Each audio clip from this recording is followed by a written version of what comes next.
This is Jason, the #1 player in the world and the biggest player killer to ever exist. A lost kid shows up and Jason goes straight for him just to scare him. But the kid doesn't even flinch, and that throws Jason off. He hits the kid with everything he's got, and the kid dodges every single one of his punches without breaking a sweat. Jason grabs him by the shirt. Now that the kid is standing still, he throws a hard punch right at his face. But Jason gets punched back so hard that even the aliens felt it. The #1 player couldn't believe that this kid just stopped his attack. He tries to throw another punch, but the kid blocks it with the tip of his finger. The kid decides to hit back even harder and throws a punch so powerful that it sends Jason flying. So far, he goes all the way around planet Earth. The #1 player was terrified of this kid. Jason asks himself, who is this kid? Where did he come from? This is Kim Woo-ju, and we're going back in time to understand how he got like this. Kim is a broke guy and son of the creator of the biggest game in existence, Another World. His father passed away and left him only an apartment and a mysterious key that Kim had no idea what it was for. One day while watching TV, he hears about a limited edition book that nobody could open. He immediately remembered the key his father left him. Searching through the apartment, he found several of his father's works, and among them was a book just like the one on TV with a golden lock. Kim put the key in the book. A light appears and swallows his entire room. When the light faded, he sees the book is empty.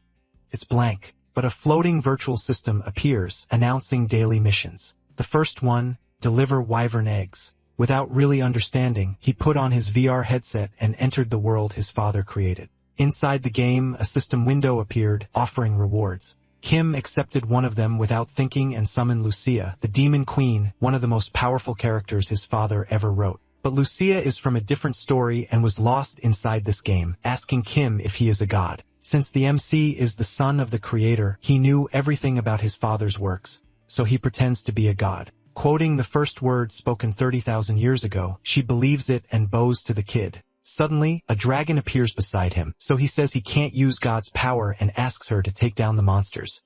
But her powers were sealed in the other world by the heroes, so there's only one option, run, because he actually has no power at all. Lucia can't use her own powers, but she can give power to someone else. So she grants a simple power to the kid. Kim is running while he receives the queen's power, but his very next step makes him vanish so fast, he blasts through the atmosphere and ends up in the galaxy. He panics because he couldn't breathe and lands back on Earth with his next step. Every time the monster tried to grab him, he vanishes in the same instant, leaving the monster completely confused. The problem is Kim can't control the power because every time he tries to take a step, he laps the entire world. The dragons get frustrated and all charge at him at the same time. Since Kim has no control over his steps, he decides to stand still. And when the monsters go to attack, he throws one punch into the air so hard it punches a hole straight through planet Earth. It's Usaitama. Every single dragon was evaporated. Not even their bones were left. The day went on, and Kim spent the whole day trying to take a single step without ending up on another planet. No matter how hard he tried, he'd take the slowest step possible and already cracked the ground open. Lucia was dying of laughter, which made Kim so mad he logged out of the game. Thinking in his room, he decided to open another limited edition book. Kim went through his father's books to summon someone stronger, someone capable of defeating Lucia herself. This time, he grabbed one of the works, opened the book, ended up in a world of snow. When he accepted the gift, Zero was summoned, the legendary 2-star assassin, a cold, emotionless guy who had already buried more than 3 billion bodies. Using the system inventory, the MC dressed Zero in clothes and a premium scarf, something Zero had never seen for someone raised in the middle of war. Zero agreed to follow Kim but was still at assassin level 2. To face Lucia, he would need at least level 3. Then giant rabbits appeared and attacked both of them. But before Kim could show his strength, the monsters mysteriously vanish. They had actually gone underground where Kim couldn't attack without destroying the planet. Zero got angry because snow fell on his clothes and started crying. In that exact moment, his level shot up to 3 stars, 4 stars, 5 stars, reaching Super Saiyan level. Zero with supreme power used his wire-cutting ability and obliterated the monsters underground, making over 10 trillion cuts in a matter of seconds, leaving Kim with literally no ground to stand on and horrified to realize she had summoned a demon. The MC logged out of the game and left Zero alone with nowhere to go. Some giant bats appeared but were taken out easily. Meanwhile, Kim spent hours studying his father's unpublished drafts to learn more about his character. Zero was still waiting for Kim to come back when a group of soldiers arrived and attacked him. The assassin appears behind the enemies, trying to catch them off guard, but in the end, he gets hit. During his fall, everything seemed over. When a memory of Kim crossed his mind, he refuses to give up and grabs onto the mountain. The kid is all beaten up and the soldiers keep attacking, but he doesn't give up, hoping to see Kim again. Zero starts climbing the mountain, even while taking hit after hit from the soldiers. When he finally reached the top, he slipped, and that should have been the end. But our MC shows up right in time and saves him. The kid can't believe that Kim actually came back to save him. The protagonist throws him into the air, and with his power, he destroyed every single soldier with just one attack so powerful that the entire world could see it. Meanwhile, Lucia was watching everything from far away, saying his power is weak, but it still makes a lot of noise. Either way, it worked out because she picked up a subordinate who's actually pretty useful. She was watching all of it through her evil eye, an ability even her father feared. So the moment they arrive, she's going to make a new Demon King army to conquer the other dimension. But then all of a sudden, an explosion happens, and some unknown guy shows up. The blonde kid says the target is confirmed, and he's going to eliminate her immediately. Man, now she's really screwed. Countless strikes were recorded by the web novel called Mushikin. Its author is the protagonist's father, who's named Andromeda. And because of its world building and insane scale, ground attacks are absolutely forbidden. And, obviously, that game the protagonist was in wasn't an exception either. Then the ground there starts to recover, and Kim thinks this game's implementation rate is incredible. Plus, it's hard to believe a universe like this was running at this level. There'd have to be a lot of monsters for that to happen, and it's not like Kim, who's already become a monster, could say anything. Either way, this power just gets in the way. He can't even finish daily quests, which means it's basically just a curse, right? But because of Lucia's mistake, he ended up getting an interesting clue, which means that when the magic summoner dies, she gets dissolved too. To beat her, a head-on fight could be tough, but an assassination might be more doable.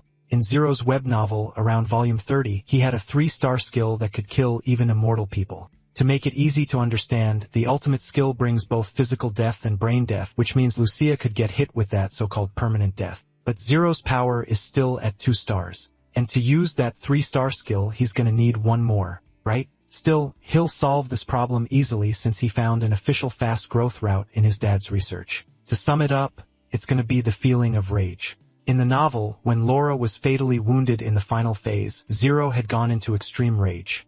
He got a pretty big level boost, but since he was already awakened, it wasn't that noticeable. And, basically, emotions are the key to that kid's level growth. Still, he wants to know how he could ruin his mood, asking if he thinks assassination is a joke and if he shouldn't be more fired up. So he needs to be more mad at himself and have the mindset to push even harder to the limit. The kid says if that's the case, he just has to smile. But Kim says he has to get angry until his heart explodes. And hearing that, Zero starts crying, man, this guy's just a kid.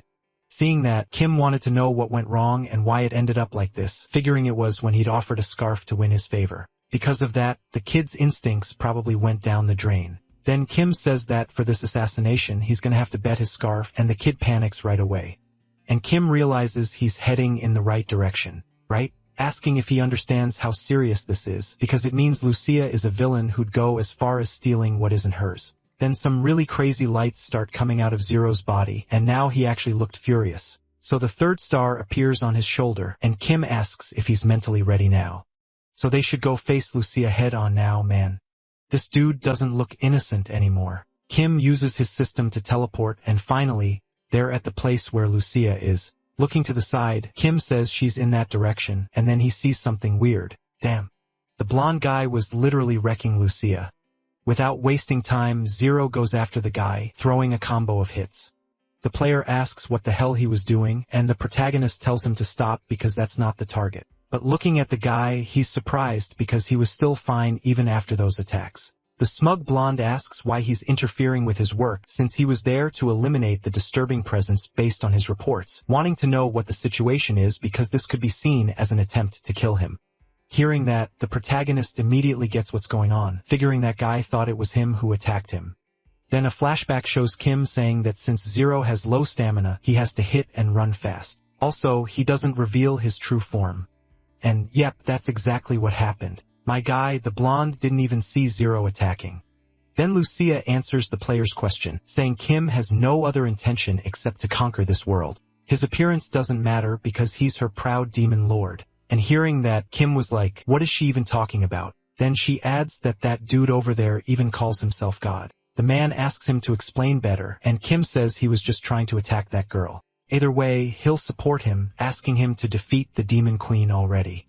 But the blonde says he's not just gonna let him off like that. In the same instant, he rushes at the protagonist, saying he didn't even manage to introduce himself, asking if he knows this game is based on an original work. Because in the original, there's a limited edition that needs a key. To make it easy to understand, he's the one who unlocked the limited edition with that key, and his name is Jason. And you've probably already heard his name.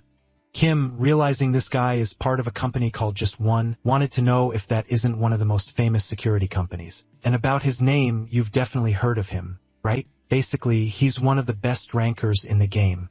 All that while they were making a fortune through missions that were high risk. Then Kim says he doesn't care what he is. And the guy, pissed off, says Kim's been rude from the start, asking if he really didn't flinch even after hearing his name. And Kim thinks, of course, he's terrified, but this damn system mask won't let him show his real expression. At the same time, Jason says he's gonna beat the protagonist up, while the protagonist wonders if he's really gonna attack someone as insignificant as him. And for a life that was just getting by on daily missions, things got really ugly. To make it worse, he can't even use the power Lucia gave him, because if he kills a player, he'll end up being hunted by others. Besides, Zero is someone who follows orders really well and will stay hidden until the second order, wondering if he's really going to die here and now. But when the guy throws the strike, the protagonist just manages to dodge. Not even he understood what happened because even his body started to float. The guy, nervous, tells him not to get cocky after dodging just one and starts throwing a combo of attacks. Incredibly, Kim dodges every hit and then starts to understand what was happening. All of that was only because of Zero, who was using his threads to make him dodge. The kid was straight up controlling the protagonist like he was a puppet. The only problem is it was making the blonde guy more and more pissed off. Then the guy comes at Kim again, and Kim says he wanted to talk, warning that he's clearly trying to kill him, asking if he's really going to stay in his career just to finish off someone like him. But to the blonde guy, this isn't an assassination situation. It's a one-on-one battle. And since he attacked first, he shouldn't have any complaints on that point. He's right. Hearing that, Kim asks if he ends up killing him, there won't be a problem. Jason says, of course not, because it's a rule of one-on-one battles. With that, Kim feels relieved, thinking he didn't know there was a one-on-one battle system because he'd only been doing daily missions. And since he doesn't have to worry about anything else, he's gonna start having some fun. With just one punch, Kim tells him to hang on tight because they're going for a trip through space. Bro, the punch was so insane. You could see the glow from the other side of the planet. But then Jason says that's ridiculous. That strength is really incredible. But even so, it can't do any damage to him. Man, now it's bad. In the middle of that, Kim thinks he didn't know the power Lucia gave him would become useless so soon.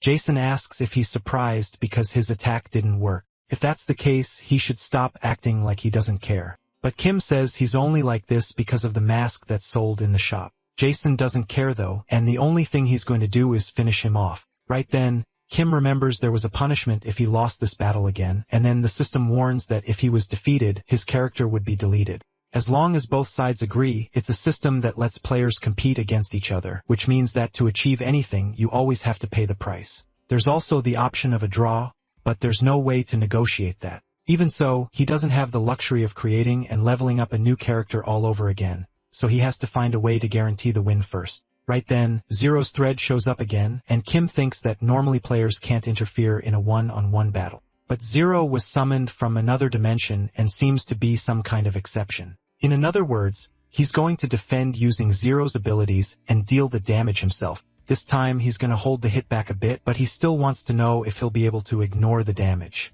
But that wasn't the case. The blonde guy went down in a single hit. The guy literally got launched, doing a lap around the planet. Man, this game's power system is way over the top. Jason, not understanding anything, wants to know what happened, asking if he really just did a lap around the Earth. Seeing the situation, Kim says this is already expected from his attacks, since they're not landing the way he wanted. Hearing that, Jason asks if he doesn't know about his abilities, and he even showed up on the game's homepage as a banner because of his ranking. However, Kim says he's not interested in rankings, and the surprise guy wants to know if he really doesn't care at all even with power like that. Then the guy says he gets it. Now why Kim probably thought that with all that power, he could manage somehow. When you're in this position, you can clearly see people's heads, especially those with inferiority complexes like his.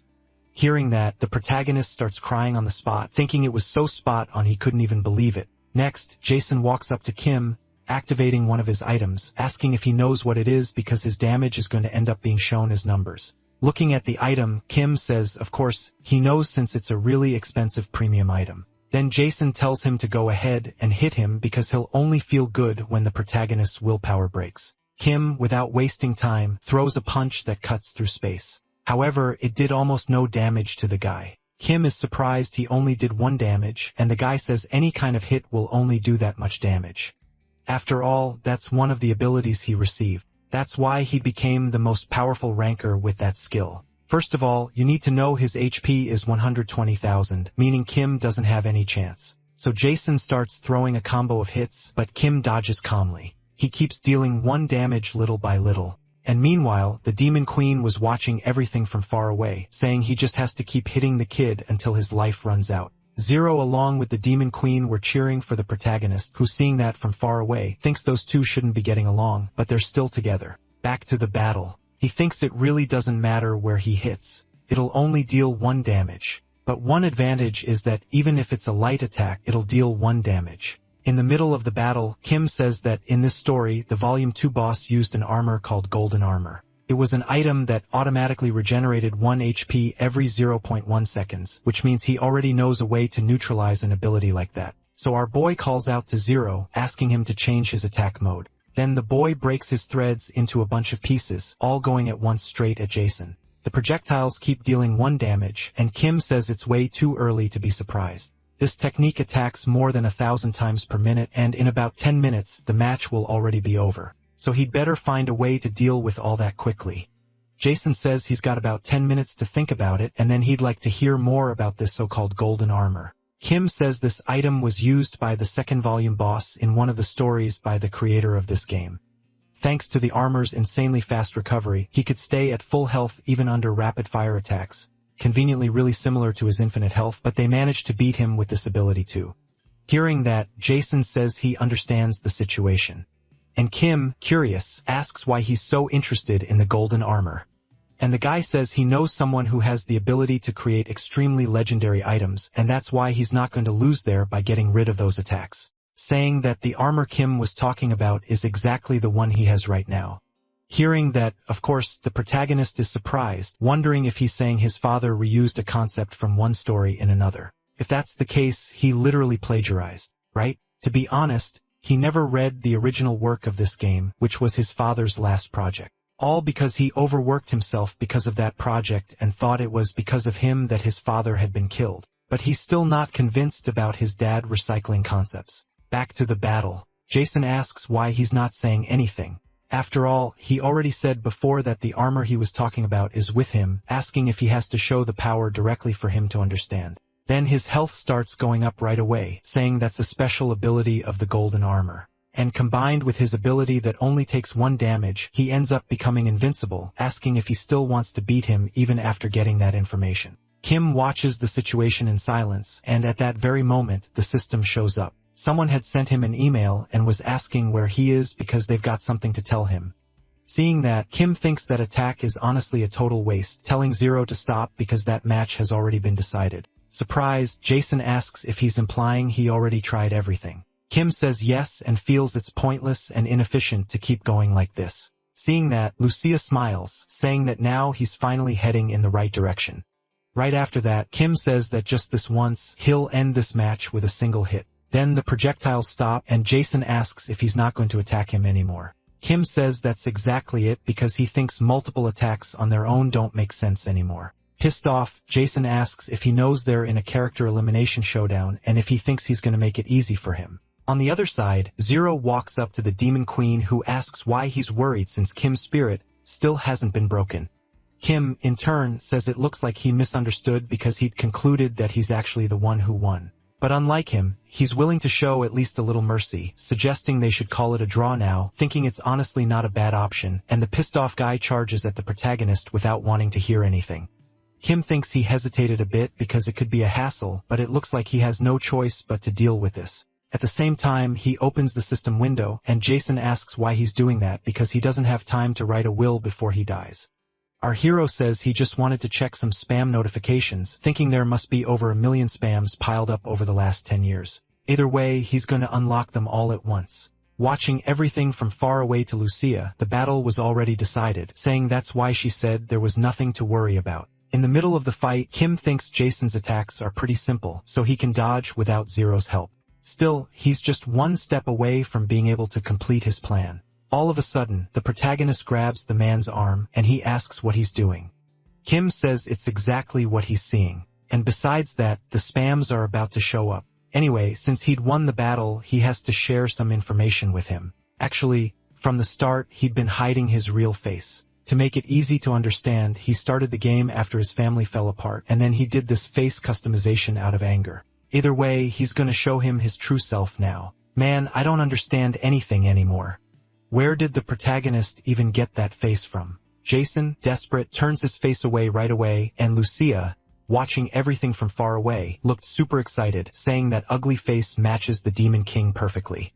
So after 30,000 years, she's finally ready to get married. Like what? Just out of nowhere. Meanwhile, Kim thinks he's bought enough time already, and Jason, pissed off, says he's not going to let him die that easily now. Charging at the protagonist with all his strength, he throws a punch, but Kim blocks it easily, saying a bunch of spams are going to arrive soon so he can't freak out. Then Kim turns on the system notifications, and the guy unbelievably starts taking damage. Kim says the vibration frequency is 40,000 times per second. And with his body taking damage even from light touches, 1 million spams means instant death, calling this technique the spam destroyer. With that, Jason starts getting hit by a flood of attacks without being able to do anything. And the wave of emails was so powerful it caused a huge shockwave across the universe. The event not only awakened a dark egg that would bring a huge disaster to the game, but it also highlighted the existence of the solar system. Wow, this is going way too far. And the Demon Queen, seeing that from far away, says that even if it was a crappy attack, it's still kinda interesting. With that, the guy's HP finally drops to 0, and an explosion happens at that very moment. Kim, relieved, wonders if he won. And looking to the side, he realizes that, unbelievably, that golden armor had dropped. And since he's not dumb or anything, he grabs it right away so he can use it, right? But because life isn't easy, it just wasn't his size. A little later at the school where the main character studies, Lee wanted to know why Kim was ignoring her messages even though he was just doing daily missions inside his house. At that same moment, someone messages her, and believe it or not, it's Jason. He says he got defeated by some unknown entity. Right then, her friend Lee next to her stands up, saying she can't focus on the game. Changing the subject, she asks if Lee has known Kim since they were kids, so she probably knows where he lives. Man, and would you look at that? This girl really did fall for the main character. To make it worse, she says she's gonna confess today, and I can already tell this won't end well. A little later, that girl was already at where the main character lives, saying she thinks she misunderstood what he said. And Kim says there's no way he'd ever be with her, asking why he would do that. Wow. He didn't have to go that far. Then he says it's not time to joke around and just shuts the door because he was in the middle of a mission. Hearing that, of course, the girl wasn't just gonna accept it while grabbing her phone. She says she won't forgive him, calling some Minji to gather all the guild members. Yeah. Now it's about to get bad. A few minutes later, Kim was relieved that girl had left. And without wasting time, he starts logging into VR. But at that exact moment, someone else opens the door, and he's shocked when he sees who it is. It's literally the landlady, pissed as hell, asking when he's gonna pay the rent. A little later, Kim had finally gotten into the game, and the Demon Queen says he's late. Changing the subject, she asks if she's a good candidate now to be his future wife. Man, she's still thinking about that. But Kim didn't come there to chat, and he still wants to finish her off. Even if Zero is at the starting stage, they'll still have a chance. After all, when Lucia was summoned to that world, all her powers were already sealed. In other words, she's way weaker now. Either way, after taking her out, this curse on his power will finally be gone. But Zero did the complete opposite and just brought the main character and Lucia over to his side. Kim, of course, didn't understand anything, wondering what he was trying to do, figuring it might be his way of trying to get the two of them to understand each other better. Man, this guy's just a kid, and Kim, pissed off, says later he's gonna need full training to become an assassin. But even with all this, it was already part of his calculations. If Zero's attacks didn't work, he'd have to do it himself. He throws a punch so strong it even sends the clouds into space. But, unfortunately, that hit did absolutely nothing to the demon. Meanwhile, Zero was watching everything with that innocent look, still thinking they could have peace. Kim stands there wondering if Zero could block this attack even while being level 1, thinking that his power might be starting to gradually weaken.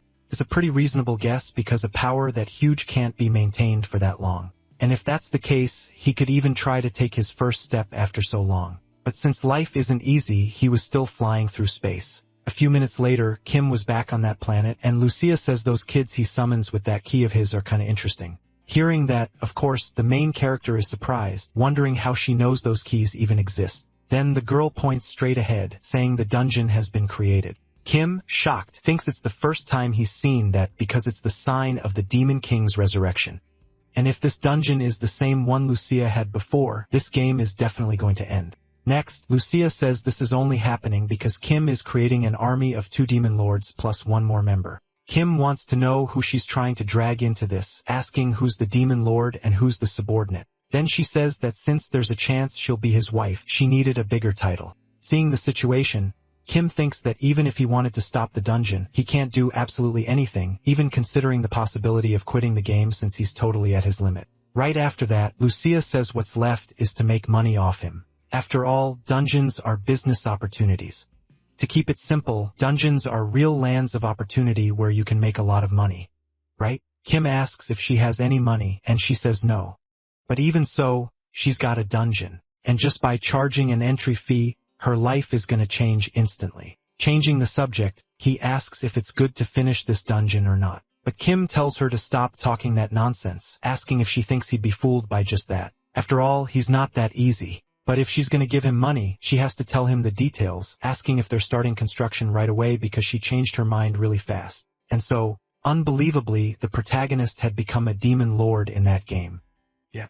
I can't really tell if things are going well for him or not. A few minutes later, Kim had already started building the dungeon and was surprised those weird lines were on the ground. Lucia says that's a skill of her demon eye that can see absolutely everything.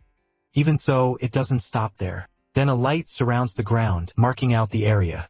The girl says it's basically like a map, so you just dig where it's marked. But Kim was still pissed about having to dig so much. The kid just can't catch a break. Of course, the demon queen didn't care, asking if he's ever seen a demon lord work. Since it's only the first floor, he needs to hurry up because it's a task that takes a lot of effort. Wow. And she still wants to charge other people. So time passes, and the poor guy keeps working like an idiot. To make it worse, Lucia keeps talking in his ear, asking why he's going so slow. The poor guy thinks he's starving, and he's still getting forced labor, so he doesn't even care about anything anymore and just wants to drop right there and die already. Right then, as usual, a group of players shows up, and that blonde girl from before says Lee told her Kim was doing quests in the wyvern nest. Unbelievably, it was true, and she asks how Kim dared reject her, and now he's gonna regret it. But if he ends up changing his mind, he could think of a better way to settle everything. Right after that, Kim says being in this atmosphere with a bunch of newbies bothering him gives him a really different feeling. Everyone looks at him surprised, and then the protagonist says that feeling is actually excitement. Man, dude's almost losing it. Dungeons are sacred adventure grounds where your life can end by a thread. Basically, the Demon King's legacy, and the bigger the danger, the bigger the reward. But, unfortunately, the protagonist group is short on manpower for such a monumental task. And the poor guy, after working so much, is almost going crazy, not believing those newbies really came all the way there. This is basically a life or death kind of life. Man, I'm starting to feel bad for the protagonist. Seriously. Then the blonde girl asks if he's not going to be scared even after all that, asking if he wants to go head to head with them, and the winner gets whatever they want. Hearing that, Kim says he's been to hell and back with these fights, and now to make it worse, they want to fight him 4 against 1. Even so, he wants to know if she's serious about that condition that the winner can take whatever they want. Then even the girls' group gets uneasy about that condition because they wouldn't profit from anything at all. Meanwhile, one of the players wants to know if she didn't say she was going to confess to the protagonist earlier, and there's no way she's doing all this just because she got rejected. Right after that, the blonde girl asks straight up if he's going to join the fight or not. Kim, without wasting time, agrees. But before that, he asks if this was the only small group the girl managed to gather, asking where Lee is. But the furious girl says, of course, she wouldn't be able to drag Lee into something as small as this. And like he thought, Kim probably likes that woman. This story is going in a really weird direction, and then one of the players says to stop stalling, asking if he's going to accept the challenge or not. So Kim accepts, and the girl says that's really bold of him, and it's exactly like the guy she fell for. At the same time, they throw an energy ball that, unbelievably, even the Demon Queen was surprised by that skill. Kim realizes it's a long-range attack, thinking that if he didn't have Zero helping, it'd be a really bad matchup. But even so, there are a few solutions. But, unfortunately, he didn't have to do anything since the girl's aim is trash. Meanwhile, I don't know why, but there was a turtle walking right through the middle of the desert. And at that exact moment, that energy ball ends up hitting it. Kim was just watching, and at the same time, the turtle grows like 10 times bigger. Kim, surprised, asks the girl if she's an evolution sorcerer since that's a pretty uncommon job. She asks if he's only noticing that now because she's part of an extremely rare class, so he should have taken advantage of it when he confessed. Next, the giant turtle charges at Kim, and he thinks it's a really annoying ability. Still, since it's close-range combat, he can figure out a way to deal with it since he'd beaten dragons at way higher levels. But right then, Lucia tells him not to kill that monster and that he should just capture it so he can make it his servant. Those monsters are valuable resources to fill the dungeon, and it's his duty to capture them. Man, it's funny how she just keeps dumping all the work on Kim without doing anything. The kid, of course, doesn't accept that so easily because besides having to fight for people, he has to worry about capturing a monster. To make it worse, unless he was a pro hunter, he'd have to find a way to tire a monster out until it couldn't move. On top of that, he can't control his power well enough to make it unable to move. But right then, he seems to get an idea, and looking at the players, asks if they're just gonna stand there doing nothing, thinking he could use their attacks to his advantage. Meanwhile, the blonde girl falls more and more in love, and the pissed-off adventurer says the guy was already stressing him out. Two players rush at Kim, and one of them says he gets why that girl wants to put him in his place. Then Kim blocks both their hits easily, redirecting them toward the turtle. Believe it or not, it was working, and its HP starts dropping little by little. Kim thinks that, if it keeps going like this, he might be able to capture the monster. And watching from far away, the blonde can't believe her turtle is being completely useless. Next, the other girl there throws an ice attack, but Kim had seen that coming too. He's surprised that this group has more long-range magic, but it doesn't matter because he's gonna end this quickly, changing the direction of more of those attacks toward the turtle. The kid was just chilling in the middle of the fight, asking if that's all they've got. So now he's starting to get sleepy since they won't have anything else to surprise him. Hearing that, of course, the adventurers wouldn't take it that easily, saying he thought he'd won way too early. Everyone goes at him with full force, but even then, it wasn't enough. Our boy just tanked the hits like it was nothing. The kid is so badass, he was holding back all their power with one hand, thinking that if he wants to fill the dungeon with monsters, he can't rely on other people's attacks all the time. But if he could summon that idiot, he could even bring back a monster that got turned to dust and make it his servant. Besides, he just gotten a key so he can do something with it right. Either way, he has to end this mess once and for all. So he fires that combined power towards Zero, who uses his threads to redirect it. Then the poor turtle gets launched into the sky, getting hit by that enchantment. A massive explosion happens, and nobody understood what was going on. Right then, Kim realizes nothing good was coming from that, and suddenly a giant beast appears in the middle of that smoke. The protagonist sees it was Lucia who did that, since she's the only one who could summon something on that scale. But even in the novel she came from, this was a transcendental being known as a disaster, asking if she's gone crazy to summon something like that there. Meanwhile, someone was watching the situation from far away, saying that thing is the god of the East, Xiaoyu.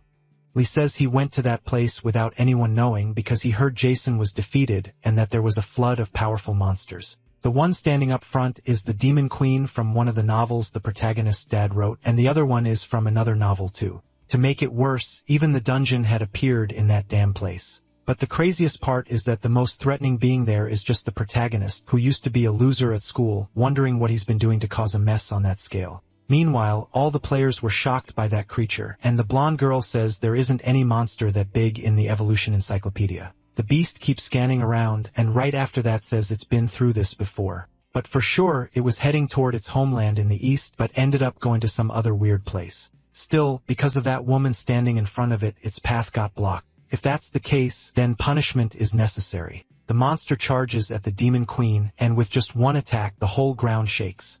But the creature is surprised because the protagonist blocked it with just one hand. The demon queen just stands there all smug saying she tried really hard to kill him, but then changed her mind after hearing about his dungeon idea, saying money really moves people a lot more. And yeah, in a way she's right. Then Kim asks if she's crazy for summoning something like that in this game because it almost destroyed the planet with just that hit. She says this is going to be the first monster put into the dungeon because if it was just a normal one, it wouldn't draw much attention. To make it easy to understand, a unique monster in a dungeon is insanely valuable, so Kim has to find a way to capture it. Hearing that, the protagonist says it's easier said than done, wondering if she even knows what kind of being that is. That thing is a divine beast that Lucia accidentally summoned to the protagonist's village in the novel, and just letting it wander around already destroys an entire country. Even though it's one of the most powerful things in the novel, Lucia still wanted to capture it, which is basically impossible. But in a way, the Demon Queen isn't wrong because this creature really is a one-of-a-kind existence in this game. Nobody knows what exclusive items it might drop, and just thinking about that already looks like an amazing business opportunity. If that's the case, there's no other choice but to try. Man, this guy is driven by money. Then the monster says it really couldn't believe Kim blocked its attack. Meanwhile, the other girl was trying to talk to the monster, asking to talk after this whole mess is over. And for now, she just has to follow its orders and attack the protagonist. Hearing that, the divine beast gets furious, saying a mere creature shouldn't dare talk to him. Then it uses a spell that drains all the group's mana. Everyone starts falling in free fall, and Kim, seeing that, says there's a bunch of stuff to deal with after this fight. But even so, he ends up helping them so they won't die so easily. The players fall into the place where Kim was building the dungeon, and they wanted to know what all that was. The blonde girl, pissed off, asks the monster if it wasn't recognizing its master because it almost killed her. And then the beast is surprised she survived, but, of course, it's not gonna let that happen a second time. Seeing the situation, Kim says if this keeps going, the dungeon is gonna be destroyed, calling Zero so he can help him. Then the kid uses his threads to throw the protagonist toward that attack, kicking that damn spell up into the sky in a matter of seconds. The beast is surprised he managed to do that because it even hurt its body. Then it uses that magic to drain all of Kim's mana too. Our boy is shocked that all his energy got drained. The monster asks what it's like to have all your mana taken, but for Kim, it doesn't matter since he doesn't use any of it. But the monster thinks Kim is bluffing because unlike him who can't do anything without mana, since he's a divine being, he has the blessing of infinite regeneration. But in his head, he thinks the protagonist is definitely a threat and needs to be eliminated immediately. Plus, he has to take out the main culprit who started this whole situation. Meanwhile, poor Kim was sad because he thought his power would get weakened after his mana hit zero. But it's just one more reason to activate the dungeon. Because to weaken his body, he needs that person. Either way, he's gonna end this fight once and for all. And then the beast asks if he forgot it's an immortal being with infinite regeneration, but Kim doesn't care, launching an attack straight at the monster. Everyone was watching that fight, and Lucia says future business is gonna be really promising. At that exact moment, an explosion happens, and the beast is completely defeated. The attack was so strong it looped all the way through space. Bro, I've already said this story's power system is insanely over the top. Right after that, Kim looks like he's in some kind of hallucination, and that beast can't believe it got defeated. Either way, it admits Kim is incredible. But since it's a god, even totally beaten, it can come back to life after 3 years. Man, that beast that was gigantic turned tiny. And Kim, since he's not an idiot, just captures it. Yeah. It was easier than I thought. Going back a few minutes, Kim's attack was so powerful it went around the earth and sped up its rotation, making, believe it or not, 3 years pass in an instant. With that, the game world got completely destabilized and a bunch of monsters showed up all at once. Where Kim was, it was no different. A ton of dragons appeared out of nowhere. But, of course, the kid shows up right on time to wipe everyone out, right? Kim, not caring at all, says he wants to finish this already and get back to work, asking if they're still gonna keep fighting. But a few minutes later, life got easier for our boy. He put everyone to work. So as time went by, that damn dungeon was finally finished. Funny thing is, they even put up rules so nobody could come complain later. Meanwhile, Lucia was impressed, admitting that achievement is definitely Kim's. Right after, the blonde girl calls the protagonist over, asking how he dared do that even after he lost the fight, saying they should have another showdown, but her group didn't look very excited to do that. That idiot had taken down that giant beast in one shot, and obviously they wouldn't stand a chance, right? Which means he was probably hiding his powers from the start. If you want to keep going, do it alone. We're out of here now.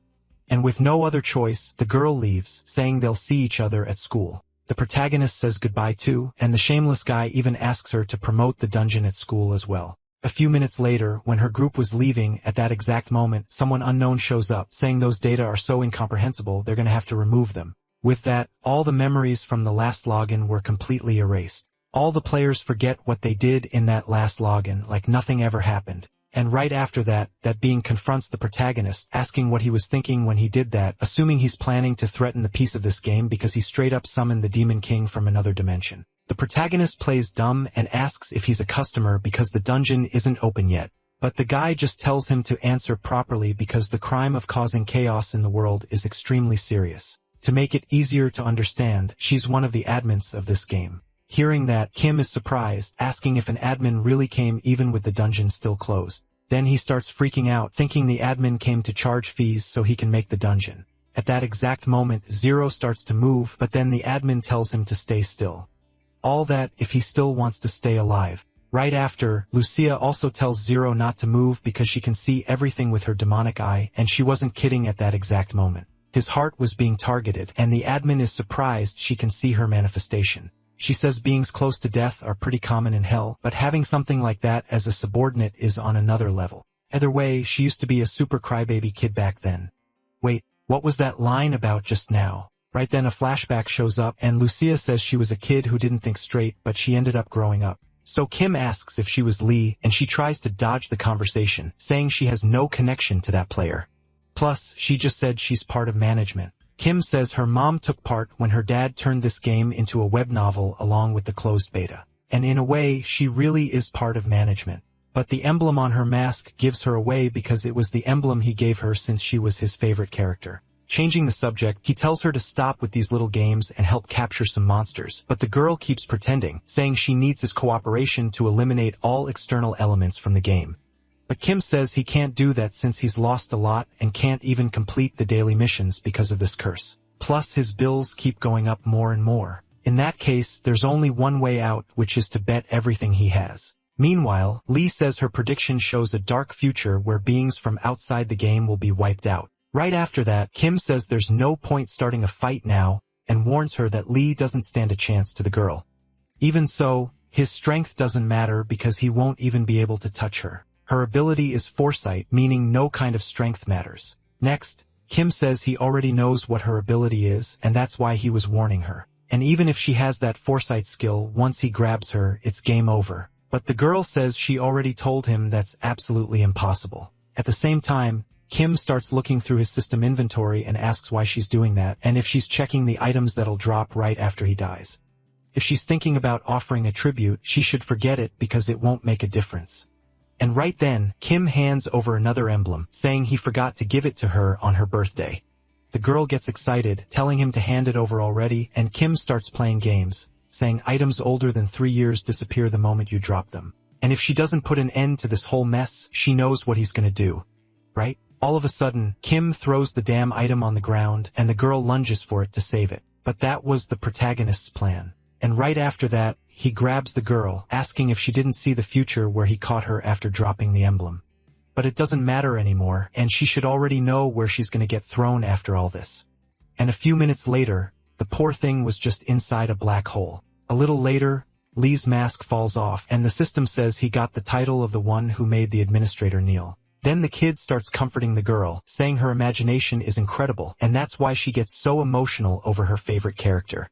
But the only thing he wants is for the girl to leave them alone for a while. This game is so huge that anything could happen, and her situation is one of those stories. Anyway, he's thinking about summoning a hero into the game, and the next one will be from Supreme Blood Demon and from Martial Arts Chronicles. Hearing that, the girl gets kind of interested, asking if he can summon anyone, no matter the genre of the story.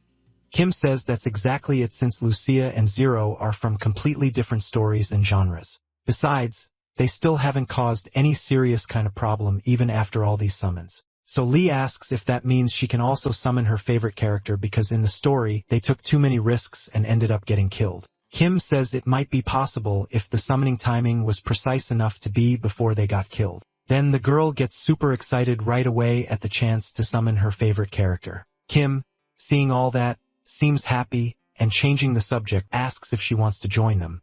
A little later, inside a castle, an angry guy asks if there really isn't a problem. The snow mountain just disappeared, and the information company employee also vanished. On top of that, Jason, who was one of the best players, had his character completely erased. And in the middle of all that, the golden armor the guy had made was unfortunately lost. Lee says that news is really bad, but Jason dropped it during the character deletion, so there's no issue in the system. Also, since it's an expensive item, any movement will be detected. Hearing that, the group says they'll also check the black market. Next, the other man says that even so, it's impressive that Jason was defeated. And unless there was a key user, there's no way to lower his defense. It's been 3 years since he last played this game. And even if it was a big incident, there's no source for the rumors. Changing the subject, the white-haired one asks what Lee saw in the future, and she answers that the game and the world of their characters must not become reality management, and she only support the changes, and that makes the game more fun. But, of course, if they don't like the scene, they could reset it. A little later, Lee leaves that place, and the white-haired one says it looks like the administrators are trying to ignore this. The other guy was already out of patience, asking why they don't go over there and beat the protagonist up. The man says he's thinking about sending a tracking team to follow that golden armor. The spiky-haired guy says if that's the case, he'll take the lead and check in person what kind of people they are. A little later, outside the game, Lee was in the protagonist room asking if he was ready.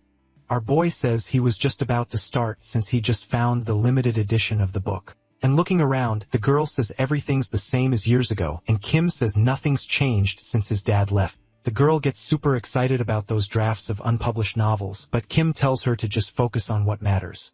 A few minutes later, Lee asks if this is the book he mentioned yesterday, and Kim says it's the only martial arts fantasy novel his dad wrote. The name of this novel is Blood Demon's Hell Record, and it's going to summon the protagonist, who's the Blood Demon. He's also known as the being who took over a martial world where he raised an army of 10 million zombies and fought 9 major sects all by himself. To fill the dungeon, they need the power to create a zombie army.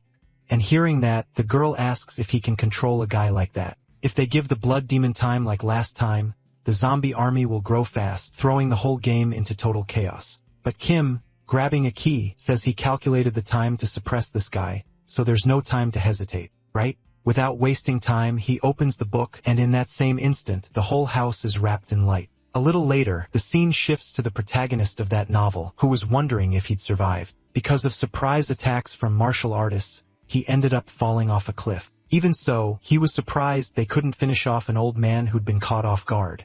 Either way, he's gonna wipe out everyone who did that to him. Right then, a little girl shows up asking if he's okay and says she'll call a doctor right now. And immediately, the guy thinks he just found the only way to heal these internal injuries. Then he raises his hand, apologizing to the child because to be reborn, he needs a vessel to transfer into. So if that's the case, he'll have to borrow her body for a while. A little later, the man opens his eyes, and Lee can't believe he really was summoned. Then Kim says Volume 1 is mainly about the Blood Demon borrowing a young girl's body so he can be reborn. Still, Lee wanted to know if this is really a demon. Kim tells her to watch what she says because the Blood Demon is still inside him. Suddenly, the demon gets furious, saying he's going to kill all of them. But since life isn't easy, his powers were unfortunately pretty weakened. Lee picks the child up in her arms, and the demon thinks he'd forgotten he borrowed the servant's body temporarily. Next, Kim advises the man to control his dantian first, because if he uses martial arts carelessly in this body, his blood vessels will twist up. The guy gets annoyed that a brat like this is lecturing him, but he's still right. His servant has inner power, wondering if he'd forgotten the basics to be able to control it. Either way, he'd already decided what he was going to do. First, he'll deal with the girl who'd mocked her, launching an attack in a matter of seconds. But Lee calmly dodges and even keeps messing with him. He can't believe they predicted his moves because there's never been anyone able to do that. Next, Kim asks if the internal energy management was successful. Then they throw the seed toward the girl who thinks that even though it was tossed lightly, it was hard to catch, wondering if there are still hidden masters in the martial world he doesn't know about. Right after that, Kim says to now try infusing inner power into the next seed, thinking it's getting dangerous to keep watching the Blood Demon.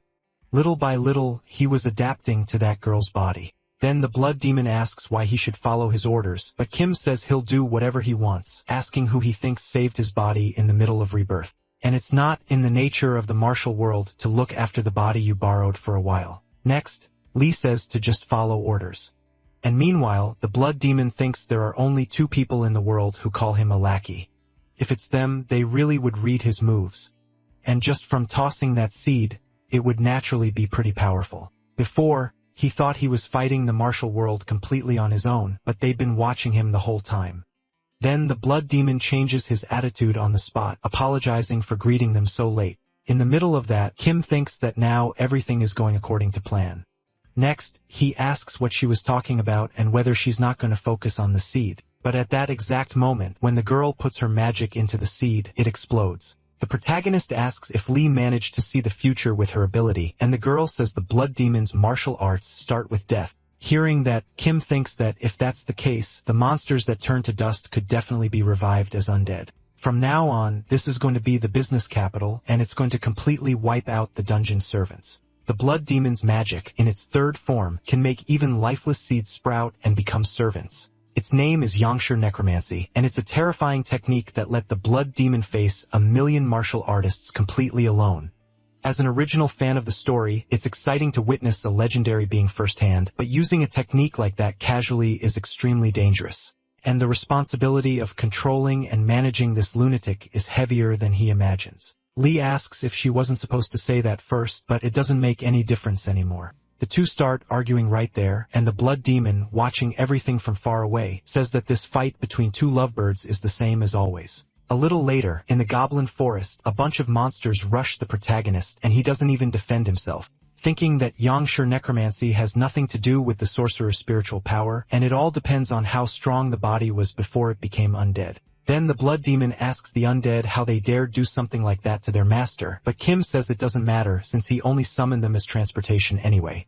Besides, he'll tell him why he brought him to this forest, so they'll have to keep walking a bit more. With that, the group keeps walking through the forest, and Kim, unbelievably, finds a way to start moving around. Still, it's really slow, but either way, they're in goblin territory, asking if they feel any presence. The undead next to them says yes, and judging by the presence, it could be stray goblins or kids. Kim says he nailed it because they're definitely not human.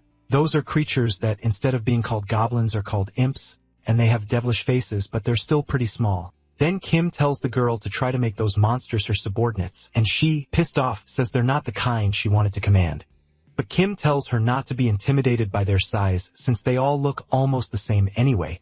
To make it easier to understand, those monsters always follow whoever's stronger than them. Yangsher Necromancy is the ultimate technique for controlling dead people, but he's never controlled a living being before. Hearing that, the girl is surprised, thinking her master's insight is really incredible, assuming her master was planning to train to become a more complete blood demon by controlling living creatures instead of dead ones. Then the girl gets all moved, saying she finally realized the master's true intentions, so she's going to do what he asked, right? A little later, she's already standing in front of those imps, saying the master's teaching methods are as brutal as ever. Anyway, she wanted to know how she's supposed to turn them into her subordinates without killing them. At the same time, she gets an idea and a purple aura starts coming out of her body, thinking that even when Yangsher's army had fewer than 100. Right after mastering the technique, a terrified soldier spread an absurd rumor that the blood demon commanded an army of more than 100,000. Basically, he just scared people, and fear eventually turns into worship. But none of what she wanted happened, and the imp just handed his weapon to her. At that exact moment, the 3 of them hear a noise. And right after that, a giant orc appears. All of a sudden, it tries to attack the blood demon, but the 2 goblins there defend her. Then the girl feels inspired, not believing she was feeling affection for simple beasts, mentioning that if the ignorant people of the martial world had learned something like this, a monster like this that plunges the world into chaos would never have been born. Catching the blow calmly, she crushes the weapon, and in that same moment starts chanting. She climbs onto the monster's head, lining up her strike, and taking it down easily. The 2 goblins, seeing that, obviously couldn't believe it, and then the blood demon asks how she dares mistake a being like him for one of his lesser relatives. They really have 0 sense, but he doesn't have time to finish them off, and before they killed them, they should just leave. But the opposite happens, and the 2 of them lift the girl up. Poor thing couldn't take it anymore with all that hatred, and the protagonist was just watching. She managed to make them become allies, but the mission still isn't over. Right then, the group hears a horn, and the goblins start shaking in fear for some reason. Tion thinks his plan almost didn't work out the way he wanted. In the goblin forest, there's a big battle between ogres and goblins every full moon. And this time, the battlefield is exactly where the blood demon is headed. Either way, they'll find a way to turn both the ogres and the goblins into dust all at once. And taking advantage of the moment, the blood demon is going to turn all of them into undead, and then his plan will be complete. The dungeon's gonna be packed with monsters, so that's the perfect strategy, right? Right then, a black aura rises into the sky, and Kim realizes it's time to teleport. In that same moment, he goes there thinking this is the central area of the war between those goblins. It's probably where the monsters are most concentrated, and now he just has to leave the rest to the blood demon. But when he looks over there, something's different, because only the orcs had been defeated, and above them there was the blood demon. Kim, surprised, wonders how that little guy had taken over all the ogres so quickly. His control of his inner energy still has to be immature. But even so, what kind of ridiculous growth rate is this? The blood demon asks if he came there, and then another goblin shows up holding a crown, putting it on the girl's head, naming her the Goblin Queen. Seeing that, Kim thinks that in the original story, the blood demon accepts his first disciple after borrowing that young woman's body. But it looks like that direction shifted to the goblins instead. Unlike Zero, the blood demon doesn't have a strong sense of loyalty. And for the young Chi skill, what matters is the strength the body had before death. If the girl trains the goblins before they become undead, they could end up way stronger, so it's not such a bad strategy. Right after that, the protagonist says she carried out his orders in an incredible way. Meaning, from now on, he's gonna have to be the Goblin King. In the main novel, when the blood demon possesses the girl's body, he discovers a child with an inborn talent for martial arts. And taking advantage of her unreturned love, he relentlessly trains that damn disciple. Basically, it's that desire from the original work showing up there. And for some reason, the goblin army is getting insanely strong. Then the scene shifts to another place with a man saying he's late, asking if they're from Balenso's tracking team. This guy's name is Kiwi, and he asks if they heard he was going to join the team. Hearing that, the other guy can't believe what Balenso was thinking, making them travel with an idiot like this, telling him to get out of there already because he's only going to mess up their tracking. Kiwi orders him to show a little respect, asking if he already forgot who kicked him out. But the guy says he's not going to respect someone who only became a ranker because of luck. Then Kiwi says he'll let him experience death one more time. Using one of his skills, he manages to make the guy completely unable to move, starting to go at him with a giant hammer, but the man manages to break the spell. Right then, an explosion happens, but Kiwi couldn't land his hit. At the same time, the guy shows up behind him saying that once you figure out the ability of these key users, they're way easier to deal with. Right then, Kiwi uses another one of his skills, and a huge lightning bolt falls from the sky. The player manages to dodge, and Kiwi asks if an X-ranker was really that proud of pulling off a bug. But the man says he just used the cancel control skill, and anyone could use it. The two keep arguing there, and a soldier says Balanso said that if the brothers were still messing around, they could leave first. A little later, the scene shifts to another place, and the protagonist had gotten there by teleporting. The blood demon asks what place this is, and Kim says it's called Dungeonapia. Meanwhile, Zero was on the other side of the dungeon, realizing the protagonist had arrived, but there was also a completely different presence there. And to make it worse, our hero was still petting her. On the other side, Kim wonders what he should do, because things got way bigger than he meant them to. And to make it worse, that girl had become the Goblin's queen. The original goal was to just wait for the perfect moment to end that war, then turn the monsters into undead all at once and place them in the dungeon. The problem now is that girl got attached to the goblins, and instead of becoming undead, they ended up becoming disciples. Obviously, it's good that the goblins got strong, but if they don't go to the dungeons, it won't help at all. Meanwhile, Zero was watching that situation from far away and was already getting pissed off. After the protagonist realizes it was Zero, the blood demon asks who that is over there, asking who she thinks she is to point that killing intent at her. Our boy, seeing that, picks her up, asking if she wasn't gonna say hi. Zero, for her part, doesn't move a single muscle, and look at that, the kid's awakening more stars. In that same instant, the two disappear, and out of nowhere start fighting each other. The blood demon is surprised by Zero's skills, thinking the threads aren't normal, but actually it's pure, intangible IQ. A technique that can be dispelled easily, but mixing direct attacks with pulling back makes it more and more complicated to deal with. Honestly, the technique is innovative and well put together, becoming more accurate and faster as it goes on. To make it worse, her body is fragile. She's already hitting her limit and, basically, she's at a big disadvantage, right? But obviously it's still not enough to defeat her, right? You have to remember, she's still the blood demon. In that same instant, an explosion happens, and the two end up in a stalemate on the ground. Looking to the side, the two hear a noise, and in that same instant, the demon queen appears. Right after that, Kim appears behind Zero, saying he can now increase his stars on his own. If they keep fighting, they'll just waste energy for no reason, so they need to calm down a bit. But the kid had already calmed down. Right? The only thing the boy wanted was affection. Seeing all that, the blood demon realizes everyone is someone her master knows. And if that's the case, she'll ignore this rudeness for now. At the same time, the demon queen puts something in the girl's mouth and she drops to the ground thinking she'd been poisoned. The protagonist asks what it tasted like, and she says that, surprisingly, it was actually pretty good, asking if she could try it one more time.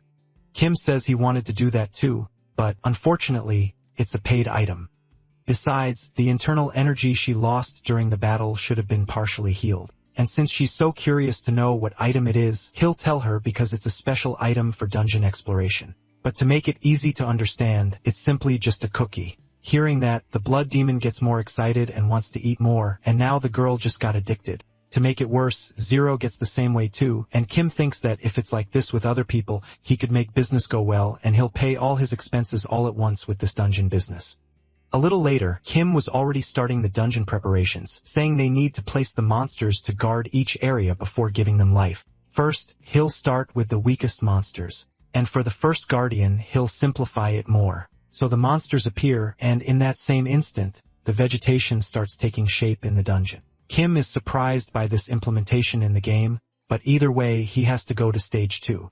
After summoning orcs, he says that normally something like lower rank goblins would be suitable, but the problem is that idiot blood demon. Each goblin got so unbelievably strong that he couldn't just place them. However, he racks his brain to position each monster, but luckily, he managed to do everything. However, now he has to see which monster is going to the final boss phase, which definitely has to be the strongest one, right? Right after that, the scene changes to another place, with Lee saying the bug that affected 3 years of time in the game was fixed and compensation was provided to the affected users. Then someone else cuts in, asking if this was supposed to be some kind of report because it looks like they're just stating the results without analyzing the cause, or that woman there looks like the one who charged the protagonist for expenses. Lee says that after the main users showed up, analyzing the cause became absolutely pointless. Then the girl with glasses says it's a rights violation to argue with the prophet's words, and the other woman asks if she isn't being way too understanding just because that one is her daughter. And the glasses girl shuts the other woman up, saying that for now, they're going to create some tension between the main users. Anyway, they're expecting those kinds of changes to show up in the game, and on top of that, they should fully support the prophet's words. After all, responsibility for those words falls on the people who said them. The discussion keeps going, and Lee thinks his mom is really on edge. Thinking about it, it was right to trust the protagonist from the start. But even so, the future is uncertain. After all, he knows his strengths and weaknesses really well, right? Then the scene changes to someone knocking on the protagonist's campaign, and look who it is. It's the woman from before coming to collect rent, asking when he's going to pay already. And Kim, hearing that, asks if it's really important. Either way, he just has to forget it and set up a meeting with a real estate agent to talk about buying the building starting tomorrow. Besides, she shouldn't even be inside the building either because she's got so much money she could end up buying even the owner. Hearing that, the woman doesn't understand a thing he said, and Kim just shuts the door. Back in the game, the kid thinks he doesn't need to hide his ambitions anymore. Plus, he's going to set up the item shop too, and getting the display ready cost more than expected, but it'll bring in huge profit later. That way, he'll escape poverty and enjoy life to the fullest. Right after that, he opens the system and finally starts the damn dungeon. That very instant, an explosion happens, and that was the beginning of everything. With that, all the dungeons responded together and glowed for a moment. Back to the protagonist. For some reason, he puts on a mustache, saying that starting today, they'll be busy and won't have time to deal with anyone. Lucia says to call that place the Demon King's Castle. And right after that, Kim presses something that throws the two of them somewhere else. The protagonist says that as the dungeon grows, the day will come when it's truly called the Demon King's Castle, so they just need to be a little more patient. So a day passes, and the moment to open the dungeon finally shows up, and the kids seemed pretty excited, thinking a lot of people would come. But when night comes, unfortunately, not a single person showed up there to go into the dungeon. He even figures there's nobody because the wyverns are extinct and the quests don't show up anymore. To make it worse, he'd brag to the building owner, wondering if he'd ruined everything. But at that very moment, a player shows up saying that the light he saw this morning means a dungeon is descending. Kim gets all excited thinking it's a customer, saying he can use the shop before going into the dungeon, asking if he'd like some help. Hearing that, King thinks he's just a street vendor, saying he only came to watch and it's nothing special on his end. But at that very moment, a group of players restrains the protagonist, saying it's better not to move if he still wants to stay alive. Even so, Kim thinks they're all customers, and in seconds he throws their weapons into space. After doing that, the shameless guy says not to worry because the shop exists to replace those things. But the group immediately realizes the gear he had was low quality, and some of it was even free. Still, Kim says they're going to buy, and no matter how many items there are, eventually they'll have to buy his, especially because a smart merchant like him is going to bankrupt all of them. Hearing that, King kind of gets what's going on, asking if he's the root of all the problems. At that same moment, a sniper shoots his arrows toward the MC, and the other player says they're from an organization where murder is allowed at the same time. Kim grabs the blades with his hands, throwing them into space again. Nobody believes what he just did, and King asks if he was the one who took the golden armor after taking down Jason. Hearing that, Kim says that golden armor is one of the dungeon rewards, asking if he wants to try. But King tells them to cut the crap and hand over the item already. Meanwhile, Zero had been listening to this mess from underground, and the Demon Queen says to leave it to him this time. Right after that, the scene goes back to the same building as before, and Lee says that, honestly, he didn't see that coming. If the golden armor shows up as some kind of dungeon reward, it definitely wouldn't be a good thing. At that moment, the girl's mom shows up, asking if that emblem on his shoulder isn't from her favorite character. Then her mom starts talking in a whisper, saying there are people listening to them, saying there are tons of masterpieces among the protagonist's dad's works, and that's probably why he died from working himself to death. She was the editor in charge back then, and she can't even put into words how much she regrets it. Changing the subject, she wanted to know how his son is doing. Lee says he seems fine because he sees him sometimes at school, and it looks like he's also logging into the game pretty often. Hearing that, her mom smiles, saying Jane asked that personally, wanting to know if there's any reason management is ignoring this anomaly. Obviously, the Prophet skill must have seen something in the future, but still, Jane is a dangerous player. They're probably waiting for an opening, and you can't say that guy doesn't want to take full control of that game. Either way, he can't show any sign of weakness because it could be one of the openings they're always waiting for. Hearing that, the girl goes quiet and just thinks for the protagonist to do his best. Kiwi is a really dangerous person, but there are scarier guys in the assassination squad.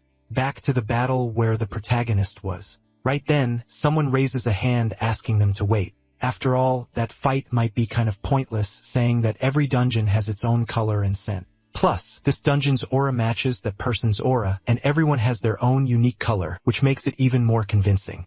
To make it easy to understand, they started thinking the protagonist isn't a player, but an NPC you can't hit. Still, one of the soldiers doesn't believe his item got destroyed since it's a pretty valuable thing, right? And the protagonist, shameless as ever, keeps playing it off, asking if he wants to buy his items. With that, the group seems to have believed Kim is an AI.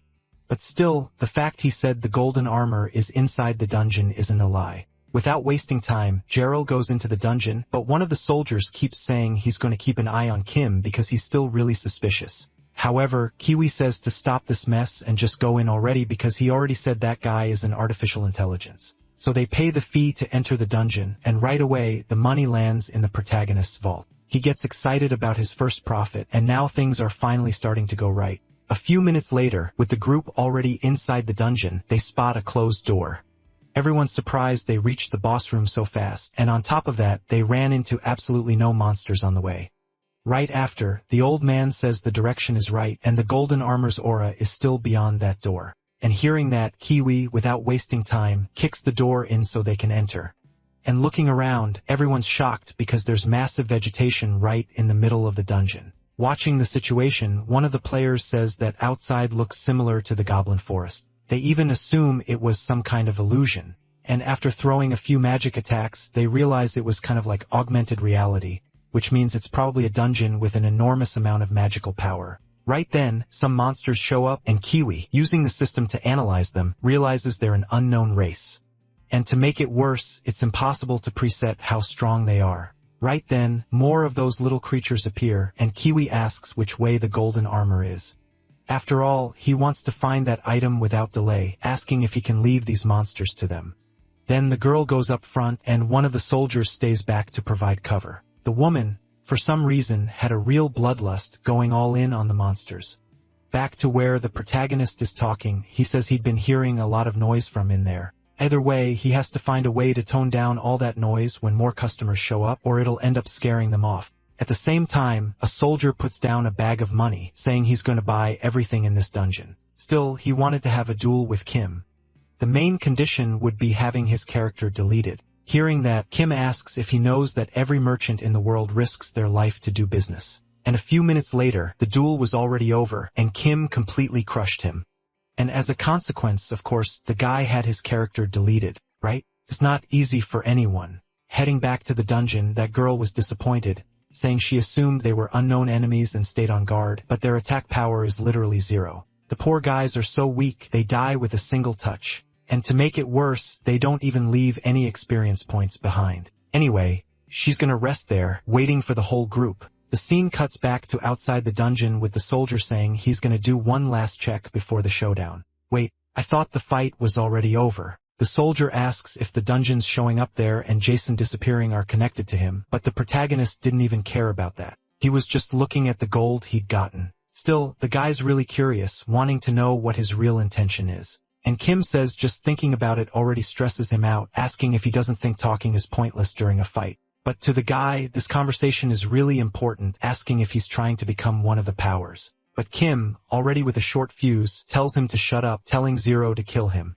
The soldier says he already knew he wouldn't reveal his plan that easily, so he'll have to see for himself what kind of skill he used to take down a ranker like Jason. With that, the guy gets ready to fight, and the protagonist asks what he's doing. And while sitting in the chair, he tells him to come at him full force. Obviously, after that, the man would get furious. And after activating all his powers, he says he's going all out from the start, so he better be ready. Kim even tries to settle everything just by talking, but the guy doesn't care anymore and charges in.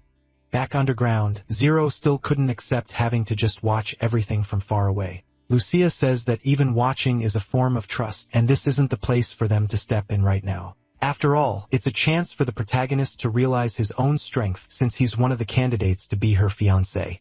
Still, seeing how Zero is acting now, apparently, their relationship needs to take a step forward. Back in the dungeon, a giant wyvern has just been defeated by Kiwi. Then another player shows up saying he arrived late, and Kiwi asks if he already took care of all the ogres. The guy says yes, but it took a while because he's not that strong.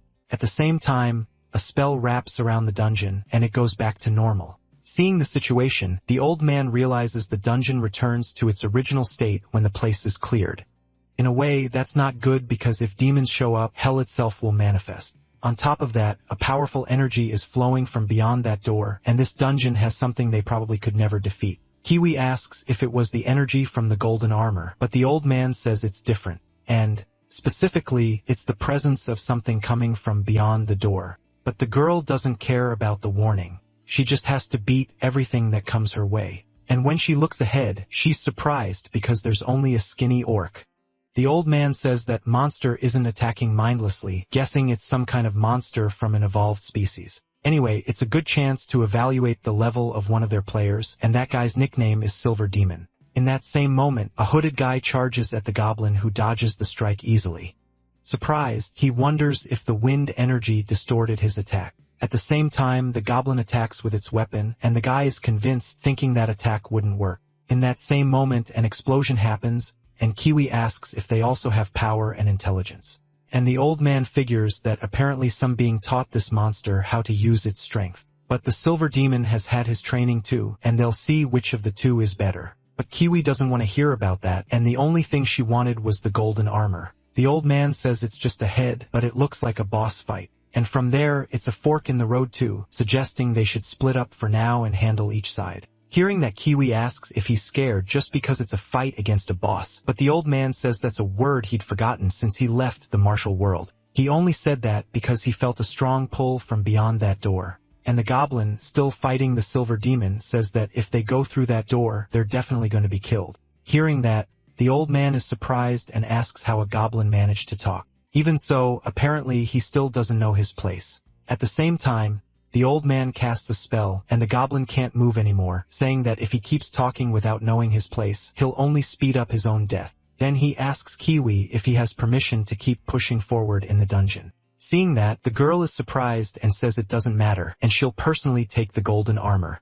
Getting close to one of the doors, Kiwi doesn't waste any time and tries to open it. The goblin, seeing that from far away, asks what she's doing since he's the guardian of that room, so that door will only open when she defeats him first. Still, the girl tells him to shut up and that it'd be smart to watch his words just like that old man said. After all, there isn't a single door she can't open.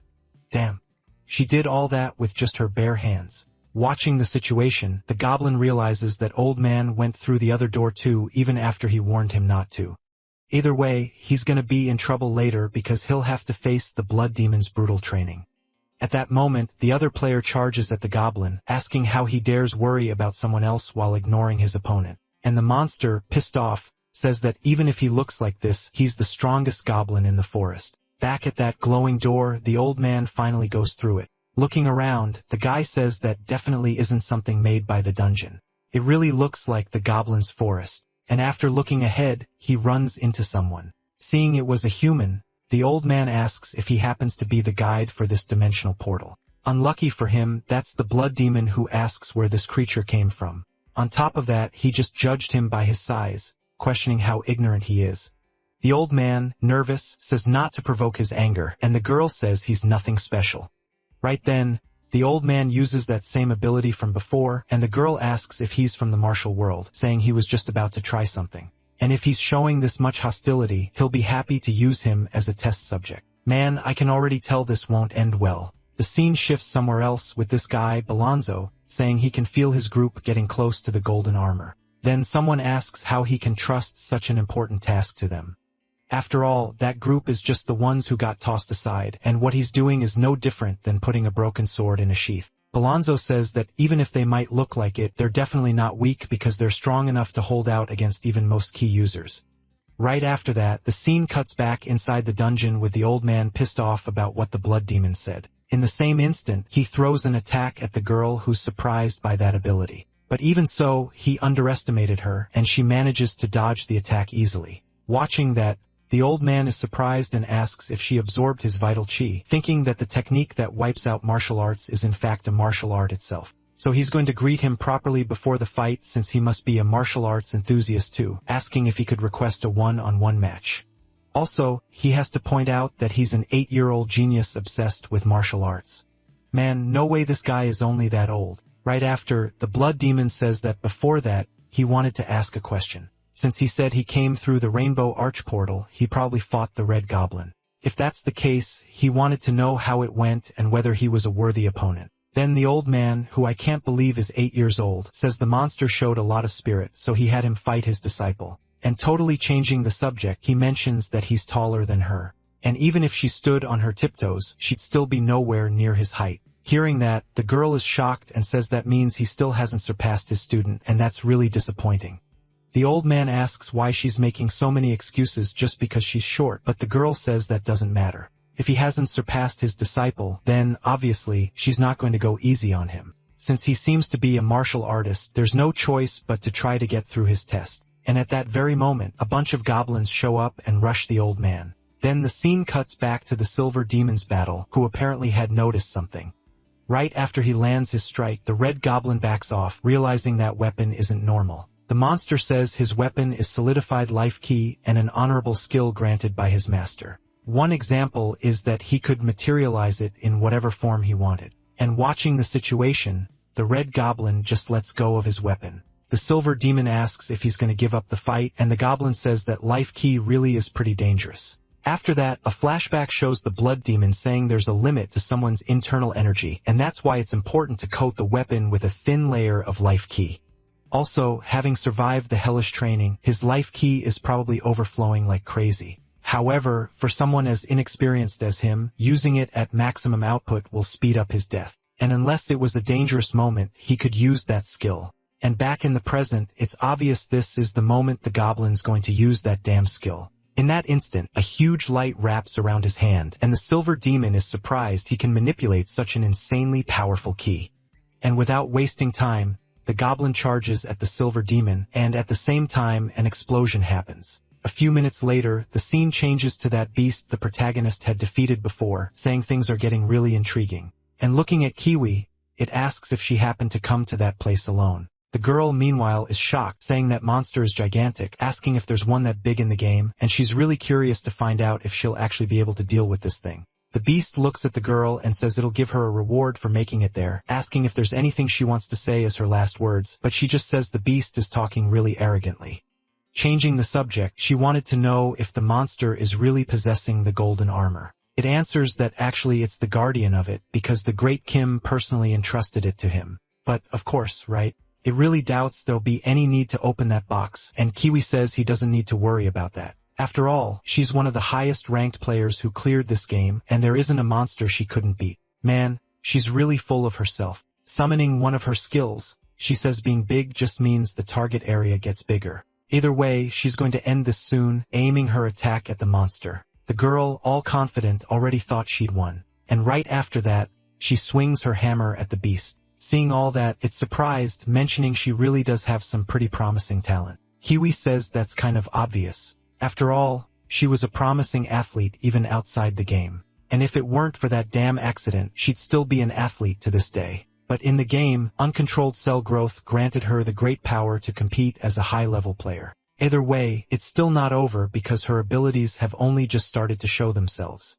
A little later in a flashback from 2 years ago, Izidel says he bought more items with his mom's card again, asking if he can't play in moderation.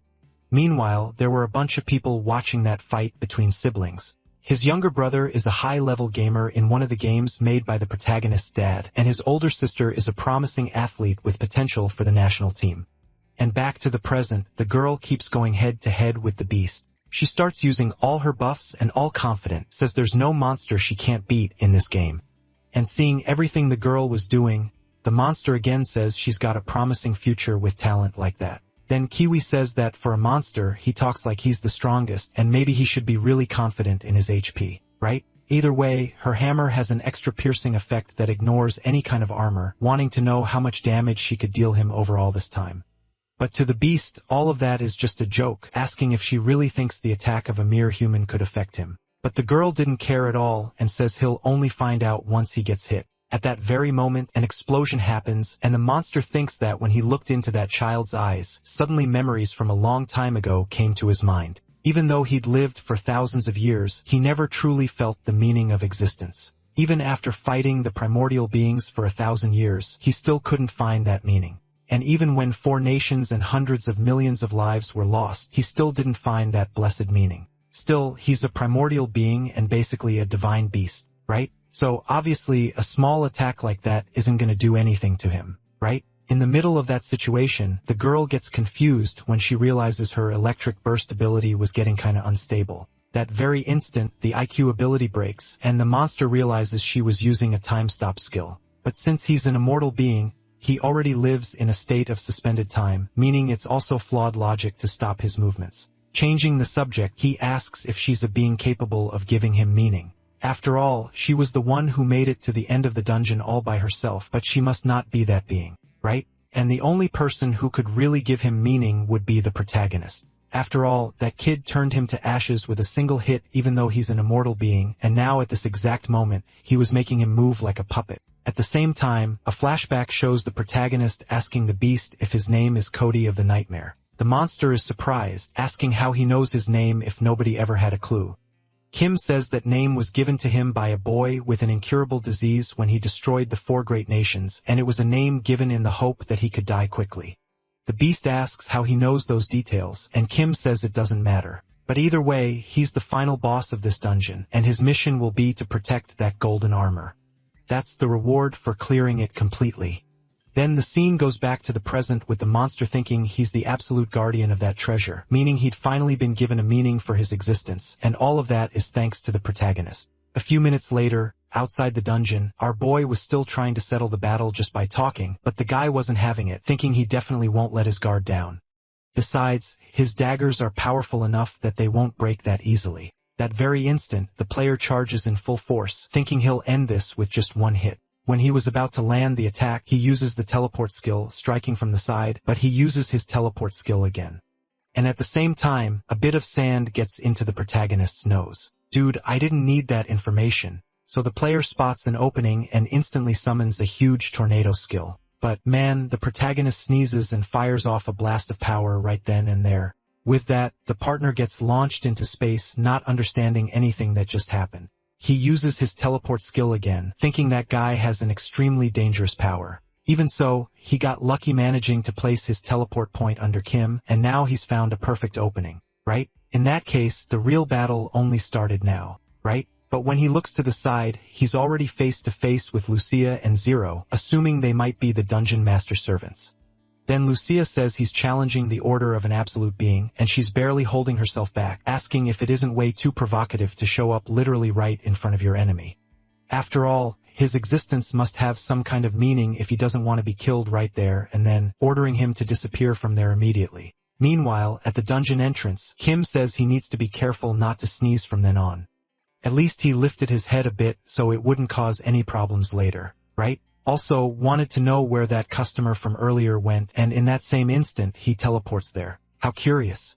He asks if he put the servants down below. Tion wonders if the guy had noticed Lucia and Zero's presence underground, saying they're useless, so there's no need to worry. Hearing that, the player says they seemed unbelievably strong, but to Kim, they're just side characters, believe it or not. But, obviously, our boy doesn't feel that way because with Zero at full power, the entire map could disappear. Right after that, the guy says he envies them for their incredible power, and thinking a single sneeze could send him into space is really something incredible. Anyway, he'd already made up his mind, because even with that much power, he can't ignore a world invaded by scammer key users. So he's gonna steal everything he has. Dude, this story is going way too long. The MC sees that and freezes up, asking if customer support centers also have to deal with that. But since there's a business plan, he's gonna have to find a way to get used to it back in the game. The kid says that even if he's a pervy customer, there's no need to worry. And even if he doesn't hit him, he can just send him flying with a shockwave. The player says he's really confident, but that makes sense with his power. A power that can launch someone into space is pretty insane. But he noticed that whenever he attacks, he always avoids aiming toward the earth. In that case, he's gonna take the chance to attack from below in the middle of all that. Kim thinks that, unfortunately, he's been exposed. That guy, besides being a pervert, is a smart pervert at the same time. The player manages to grab the MC, then he starts going on this crazy explanation that apparently he used game bugs to his advantage, mentioning that because of insanely powerful people like him, the game lost its order and its fun. Then Kim says that using bugs is also a way of ruining the game, but the guy doesn't care at all. He tries to use one of his bugs when teleporting, but he's shocked when it doesn't work. Our kid, seeing that, says it's obvious it wasn't gonna work on him. The furious player says he worked his ass off to become the owner of a dungeon, but now he's losing to some poor guy like the MC. What is this? Getting insulted for no reason and hearing that, Kim says that if that's the case, he should look at the money in his account. And unbelievably, the kid had a little over 7 billion gold in his account. Of course, the man doesn't believe it, thinking it was some kind of cheat. But the MC says you can get all that by doing a ton of quests still. To the guy, it's basically impossible. But if it's true, then that really must be an amazing business. Meanwhile, Lucia was listening to everything from down below, saying this conversation is heading in a bad direction for her. And calling Zero, she says he did well holding back until now, but there's no need for that anymore. And now he can do whatever he wants, asking him to help the master once and for all. And in that same instant, the guy comes out from underground. Looking to the side, Zero notices some players had already left the dungeon, and the girl says it's been a long time since she last saw her boss. And when she looks to the side, she sees the guy literally the way he came into the world. Then the scene cuts back to inside the dungeon, that place that looks like the Goblin Forest. That battle between the old man and the blood demon subordinate was still going on. He says he can't believe a race with so little intelligence was managing to coordinate synchronized attacks. The girl says he's holding on so far, but her subordinate gets stronger every minute. So she wants to know if he'll be able to keep holding on later. But the old man thinks he couldn't hold back his excitement and wanted to keep fighting for a while longer. Either way, he was still thinking about learning how to tame monsters. In that same instant, he leaps and hits most of the goblins, but the blood demon stopped it, asking if he hadn't actually been aiming at her. So she tells the other goblins to fall back since she'll train them later. Besides, since the old man held out in the battle for so long, he deserves some kind of reward. The man realizes he can't move his arm, and the girl says she's pretty pissed off now. Suddenly, she launches an attack that even changes the old man's physical form, and he thinks that this is literally an energy battle. He keeps resisting, and the girl is surprised he's still able to stay alive. A little later, the man didn't even look human anymore, saying this was a mystical martial arts technique, but he managed to control it. His next fight will probably be his last, so he's going to do everything he's got to defeat her. At the same time, outside the game, a girl says she'd already done everything she had to do around the house, and doesn't have any pending missions. Her life before was very comfortable but still pretty boring. As expected, her dad went off to work and left the house like that. And if this keeps up, her mom is gonna be on his case later. Either way, there's no choice but to tidy up all this mess, right? But while she's cleaning, she finds some books that, by the way, were martial arts books. Time passes, and she keeps reading the book, getting excited with every page. But suddenly, her sister shows up saying they're gonna have to do another mission. That's how she found out and started learning martial arts, and it's been 2 years since that happened. Wow. I can't believe this old guy is actually a woman. Then the blood demon, surprised, says that if she hadn't trained properly, she definitely would have already been killed after that attack. And the girl, meanwhile, thinks she might have met a real martial arts maniac. Since that day, she trained in a place where people didn't know anything about martial arts. On top of that, she also changed her mana into internal energy, and it wouldn't be wrong to say she lived the life of a true martial artist. That's why she knows the person in front of her is really powerful, and the internal energy that girl has is really different from normal. To make it easy to understand, normal internal energy is less efficient than the mana in this game because using 10% mana only gets you 30% of the effect. However, there's a reason she converted all her mana into internal energy. After all, after years of training, it's possible to compress it to be dozens or hundreds of times more efficient than regular mana. And right after that, the girl asks the blood demon if she can ask something. No matter how you look at it, she doesn't think her martial arts are more than 60 years old. After all, with less than 60 years, the internal energy particles would be too big to pull off bigger techniques. Hearing that, the blood demon asks what idiot would try to fill a small container with big particles and that you just need to break them up and then compress them properly. The girl, who I don't know whether to call an old man or not, says a setup like that is impossible without rebirth, and the blood demon says she's already done it since she even borrowed someone else's body during the rebirth process. Still, even after hearing all that, the old one doesn't think it's possible for this game to have a real rebirth system. However, she has a level of foundation so high, it's unbelievable. Even seeing it with her own eyes and even having a technique that runs energy through her veins, despite more than 180 years of training and control, she still hasn't been able to do the same thing she can. That's because of the rebirth process. So it's an explanation that could at least make some kind of sense. Either way, she has to end this fight quickly, asking the blood demon if she was willing to take her final strike. She can clearly see her internal energy is weakening little by little since their hands are locked together, right? Also, container for her internal energy is apparently way smaller than she thought. Hearing that, the blood demon thinks she was trying to regulate her dantian while trading a few blows, wondering if that old one had noticed. If that's the case, she should have ended the fight right there with that last attack she did before. Right after that, the girl looks down, realizing the other goblins were watching that whole battle. So she says she was almost embarrassing herself in front of all her disciples. Either way, it's obvious she can't do that in front of them, right? At the same time, the scene switches to the battle on the other side, and that goblin had cast that huge spell, aiming it at the silver demon. And in that same instant, an explosion happens. With that, the monster, after taking the hit, was obviously defeated, saying the goblin really is the strongest. Then he feels relieved to be the winner, but still, he got really tired. And as expected, what his master said wasn't a lie. Either way, he can relax since the mission was completed. But in that same instant, he remembers something.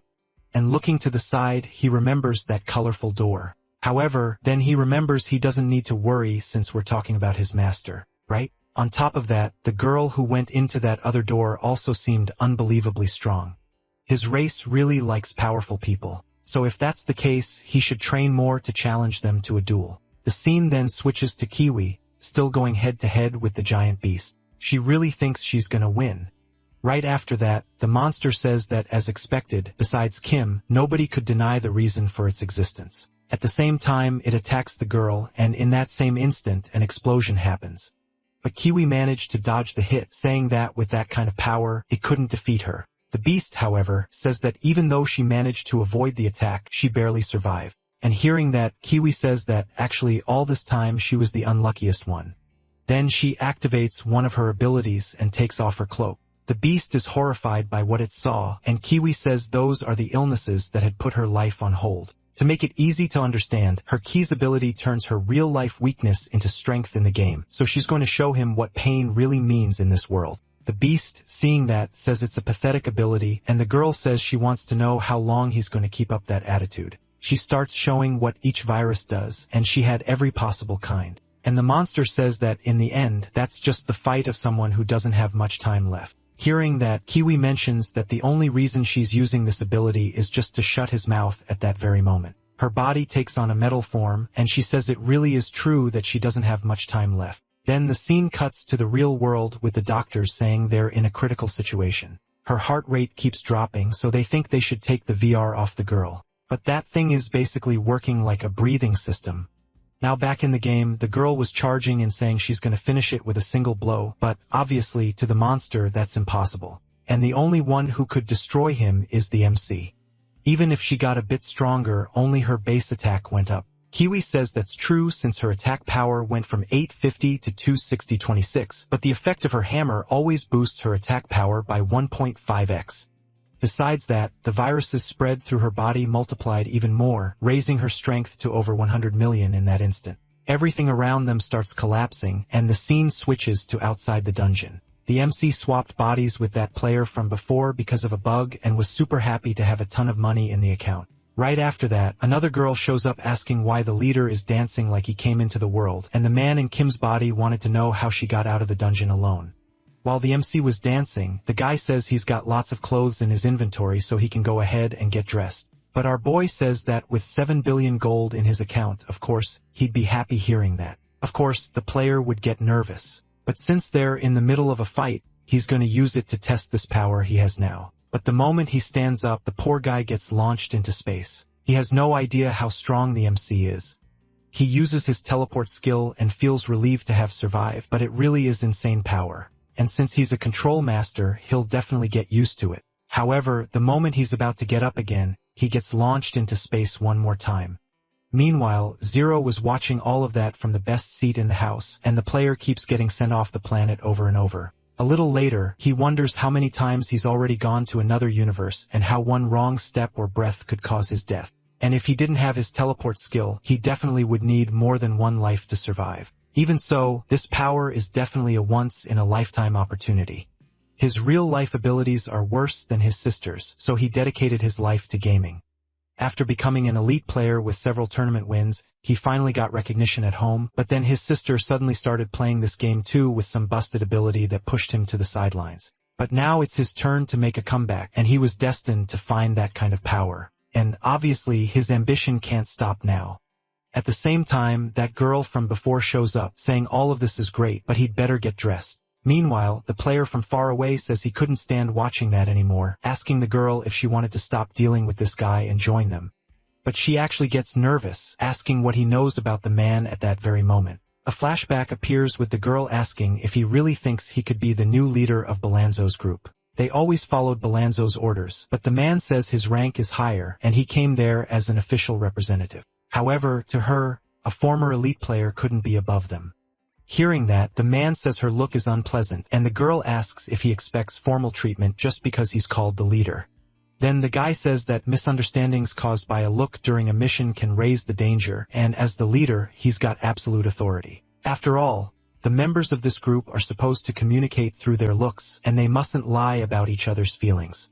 So time passed, and they started forming a bond of companionship, helping each other out. And like that, each person's opinion kept changing as time went by. Right, back to the present. The soldier in the protagonist's body thinks they're talented people worth keeping, but now they're on another team and not under his command. Even so, he's got a bunch of powerful subordinates on his side, and he's about to give his first order now.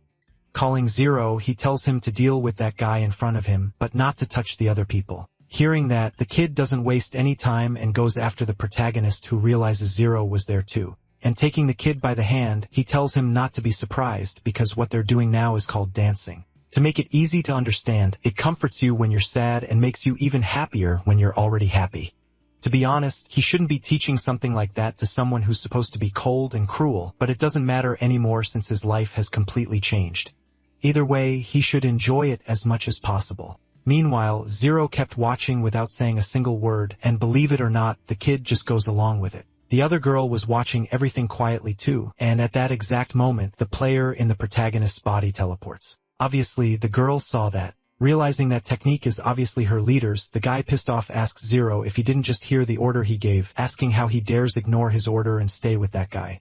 Either way, he doesn't need subordinates who don't match his ambitions. Right then, he lands a hit on Zero, and man, that was one hell of an attack. Believe it or not, the poor guy was still standing, and so his stars unfortunately start dropping. The player is surprised he withstood his attack, but that's already what he expects from his subordinate. Seeing that, the girl says hitting your own subordinate is disgusting, but the guy just says she doesn't know anything.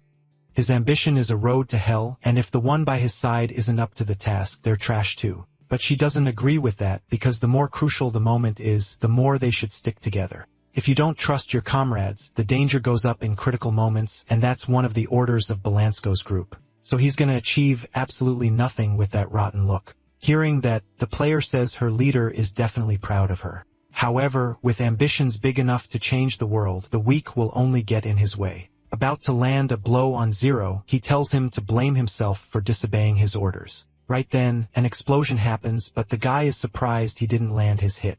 At the same time, Kim managed to save Zero. Our boy asks if he's okay, saying Zero is careless as always. Then Zero obviously realizes right away that that was actually the real protagonist. After all, even the way he talked was similar, right? With that, the man, seeing that, asks if Kim can use the teleport skill, and he says that with over 7 billion gold in his account, anyone could. But to the guy, that ability isn't something you could do just because you have money. Then Kim says the teleport skill uses a lot of energy, but now he doesn't need to worry about the electric bill.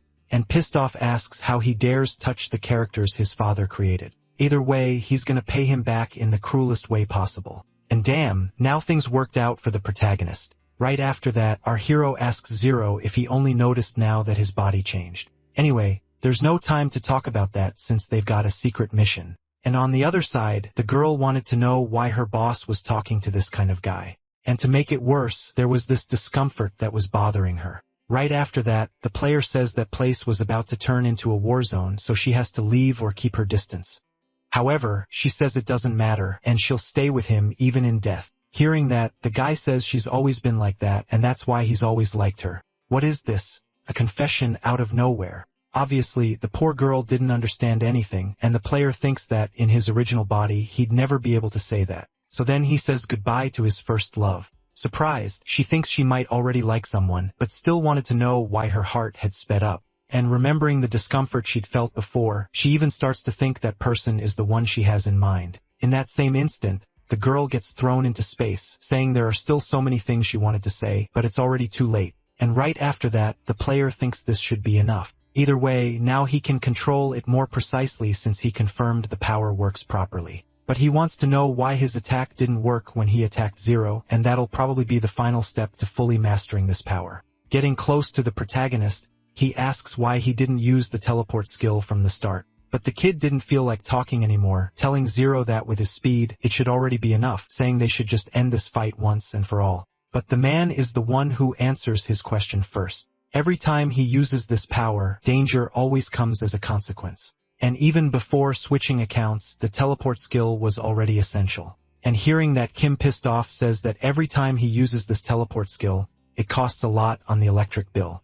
But like he said before, since he's got so much money in the account now, he can spend without worrying about the electric bill. Now that he gets it, what he has to do is regret attacking his subordinate and just die. In that same instant, the player shows up behind the protagonist, saying the reason might be ridiculous, but he can see that talent because of the power he has now. And to be honest, he's a terrible player, and this is humiliating the protagonist for no reason. After landing a hit on Kim, he's surprised it didn't work, asking why that happened. Now then the kid just smiles, throwing a punch at his own body, but the player dodges, saying it looks like this showdown is going to take a lot longer than he thought. Still, even with the teleport skill, obviously, he's no match for someone more experienced like her. To sum it up, he added an unnecessary ability just to use the teleport skill. That's why he said his control is bad, and adding these tricks probably causes an overload, making the electric bills get bigger and bigger. But Kim just tells him to shut up and die already, and in that same instant, an attack so powerful it pierced the sky gets launched.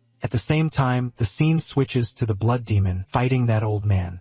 The girl in the middle of that situation is surprised she's getting overwhelmed, figuring that man was hiding more of his strength than she thought. The old man says the difference in internal energy is obvious, and now that she's lost the little energy she had left, the victory will definitely be his. An explosion happens, and right after, the blood demon thinks that if she ends up pushing herself more, she'll end up ruining that girl's body, wondering if she's really that pathetic for always looking back. Unlike her, her master and that woman she thinks is his wife had broken free from their old forms, becoming even more powerful. Plus, Kim had planned several steps ahead for her, and it was hard to believe they managed to master powers that weird even after becoming sorcerers. But she still hasn't even managed to get rid of the shell of a blood demon. And to be honest, she's not worthy of facing her master anymore. At the same time, the ground completely cracks apart, and the old man asks if she'd given up the fight. But even so, the goblins watching that whole battle were still rooting for the blood demon to manage to beat him. So the girl's heart fills with determination, getting up once again for battle. Seeing that, the old man is surprised, realizing the girl was using the blood soul injection on her own arm, figuring she probably wanted to get killed and taken with her. But turning things around with just one arm is impossible, telling her to stop struggling and accept her defeat already. But the blood demon says she got rid of her arm just to shorten the distance between the two of them. The old man asks what the point of that is, especially for someone like her whose blood flow is already shot. Then she says that growth sometimes requires tearing down your own barriers and pushing your own limits. Pissed as hell, the old man says he doesn't need a lesson from a loser, and then she says that people who get drunk on past glory tend to get stuck there forever. In other words, as long as you cling to your old shell, you'll never climb out of rock bottom. The old man asks what she's talking about, and she answers that it's just an old story. Either way, she's going to become a new person and not the blood demon anymore. And believe it or not, she's going to accept her fate of being the Goblin Queen. Then a flashback shows the girl saying she went through a complete transformation, and if she kept improving, she'd become an even more all-powerful blood demon. You can clearly see her inner energy weakening little by little since they're holding hands. Right? But still, meeting that group of goblins marked a new chapter in her life. To sum it up, she felt a warmth she'd never been able to feel before. Obviously, she wasn't interested in them, and their reverence meant nothing. But in the end, she decided to rule them as their master. However, even adding all that up, it can't compare to the value of the blood demon's name. Even so, after all that, she wonders why her heart started racing after the screams of those insignificant creatures. So just like her masters, it must be time to throw herself into the middle of the fight. After landing a hit on the old man, an explosion happens, and a few minutes later, the goblins wanted to know what had happened. Even the goblin who had fought the silver demon was there wanting to know what had happened. They see a pile of rubble on the ground, and at that very moment, they're shocked. The girl steps out from the rocks holding the old man, asking if he doesn't know who she is. After all, she's the queen of the goblin forest, so victory is to be expected. Meanwhile, on the other side of the dungeon, Kiwi says to finish this, but the beast asks to wait a bit. The girl asks what he means, and the beast immediately tries to land a blow on her, telling her to just go die already. The monster is shocked that its tail got shredded, asking if a power that multiplies by 100 million times isn't unfair. Kiwi says everyone who loses to her says the same thing. They call it unfair strength or a broken ability without even knowing the story of how she got that power. Then a flashback shows the girl waking up in real life. She asks why she's lying down, and a boy says she was brought there by ambulance. Right then, some doctors show up, surprised that she woke up. Apparently, for some reason, she suddenly got cancer. The cancer cells spread through her whole body and are spreading fast because she's young. So a few hours pass, and Kiwi thinks everyone is acting way too dramatic. Probably, if she rests a few days, she'll definitely be fine. But, apparently, it's not like she thinks. Poor thing is even spitting ketchup, right? Still, she stays motivated, saying it's nothing. And maybe, apparently, she needs to rest more than she thought. After that, the months kept passing, and nothing got better. The poor girl, totally wrecked in bed, says today was the day of the national selection. She'd worked hard to be able to take part, wondering if she should quit the match. But then someone shows up in the room saying the battle of life is still going. Even if this illness messed up her life, she still has a big chance to keep going. Basically, it was in the protagonist's dad's game because it reflects reality and gives you special powers based on your pain. And as a reward for her life that was fading away, she has to light her final flame. Back in the present, Kiwi says it doesn't matter how you label or mock her power as long as she's paying the price for those privileges. And if you want to keep complaining, you can do it in hell because she's not in the mood. Hearing that, the beast asks if her power won't become useless if she ends up destroying her own essence. And given the situation, she figures she doesn't need to hide anything anymore. Right? Anyway, she actually did pretty well fighting against her old physical body. In that instant, the beast dematerializes, and Kiwi says she thought it was pretty unrealistic of him to think he'd end everything with just one hit. Right after, the monster in its small form says it has to admit the attack that pierced its old body was impressive, and she definitely surpassed it. Looking at the situation, Kiwi asks what that was, and the monster says you can basically call it a phase 2. To make it easy to understand, the treasure, the golden armor, is still inside him, so the stage clear condition stays the same. Kiwi says he's acting pretty arrogant for someone who turned into almost a worm, asking if he should just kill him already. But the beast says not to underestimate him, because even in this form, he's a divine beast. And if those insignificant worms are the source of her power, he'll just crush them and reduce them to nothing. And man, the beast really did pull it off easily. Obviously, the girl had no idea what was going on, begging him to stop since the viruses inside her body are spreading. The beast asks if she's surprised, wanting to know if she hasn't already seen the viruses die once before. Then she immediately remembers what happened earlier, saying that's all she has left in the game. If she loses that ability, her life will definitely come to an end, begging him not to take anything else from her. I'm starting to feel bad for her. Then the scene cuts back outside the game with the doctors saying the patient's condition is getting worse and worse. With tears on her face, Iwi says her real life is already ruined, and taking this from her won't change anything in the end. But the merciless beast keeps removing the viruses anyway, and at that very moment, a huge light appears. Cutting back outside the game, the girl instantly opens her eyes and sits up like normal. The doctors obviously can't believe it because she just recovered out of nowhere. Sometimes people wait for miracles that medicine can't explain.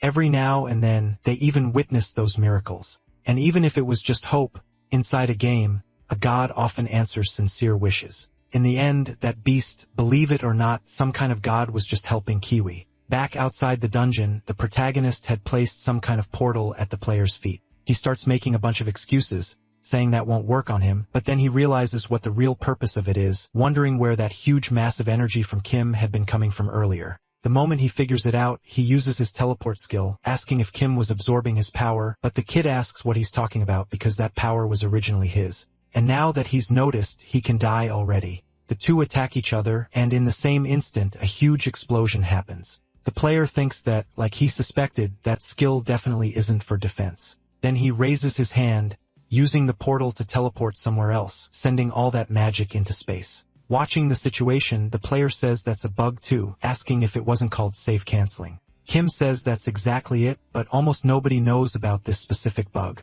Surprised, the man thinks that before he didn't need to use that skill because he thought it was useless, but now he finally understands why his power wasn't working, not believing that the natural enemy of this huge power he gained would be his own skill. It's even kind of ironic. And right after that, Kim says he'd saved another one of his powers too, telling him to just finish this showdown once and for all. However, the player isn't going to move until he uses that power, and he'll have to be even more careful against someone like him who tries to use other people's power. Hearing that, Kim says he hopes his determination won't waver. Calling for Zero, he thanks him for bringing her from so far away. And seeing that, in the same instant, the man is shocked. And man, the protagonist had captured that girl. She asks what her boss is doing, and he answers that even if he switched bodies, he's still her superior. Also, she should watch where she steps because if her weight changes even a little, it'll definitely explode. Watching the situation, the player gets furious, asking if that's all he's got since he's already resorting to taking a hostage. And hearing that, the girl asks if the one in front of her is really her boss, asking if he happens to remember they're part of Balanzo's group because he shouldn't stay in that body and should go back already. Also, he needs to finish the confession he made earlier. Kim, watching everything from the sidelines, thinks his intuition was right, and those two definitely must like each other. Those two should have been married already, and that means the win is basically yours. Anyway, the plan is to activate this portal in 10 seconds. And when that happens, the person on top is gonna turn to dust. So if you use your ability to swap bodies with that girl, you might be able to save her. Kim thinks this trick is pretty cheap, but he's the one who asked for it since he tried to kill his subordinate too. So this would be the worst possible way to get revenge. And hearing that, the player goes quiet and unbelievably says to do whatever you want because it has nothing to do with him anymore. After all, for someone who walks the path of war, having someone to care about is no different than drinking poison. Kim's surprised, wonders if he was joking, and without wasting time starts the damn countdown. The girl, meanwhile, just watches, asking if he knows Balanzo's group still hasn't been disbanded. But he says that group has to be disbanded, and as her boss, he's going to give her his final order. And for the sake of his own dream, he'll sacrifice her without hesitation. Unfortunately, his goal of reaching success without any deaths can't go on, so he hopes she understands. In the middle of that situation, it's obvious the protagonist wasn't understanding anything, wondering if they weren't flirting just a moment ago. To be honest, she has no idea what this body's abilities are. But if she wants to win, she needs to beat him in this psychological battle. The countdown finally reaches the end, and the protagonist, with that idiot face, thinks there's no turning back. The girl, for her part, stays silent and accepts her leader's final order. And from the bottom of her heart, she hopes his ambition would be fulfilled.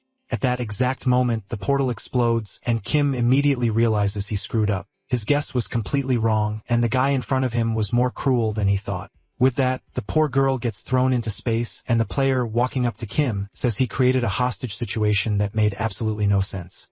Even so, he's probably already spent all the energy he'd saved up. With no other choice, Kim calls for Zero, but the poor guy gets thrown away too.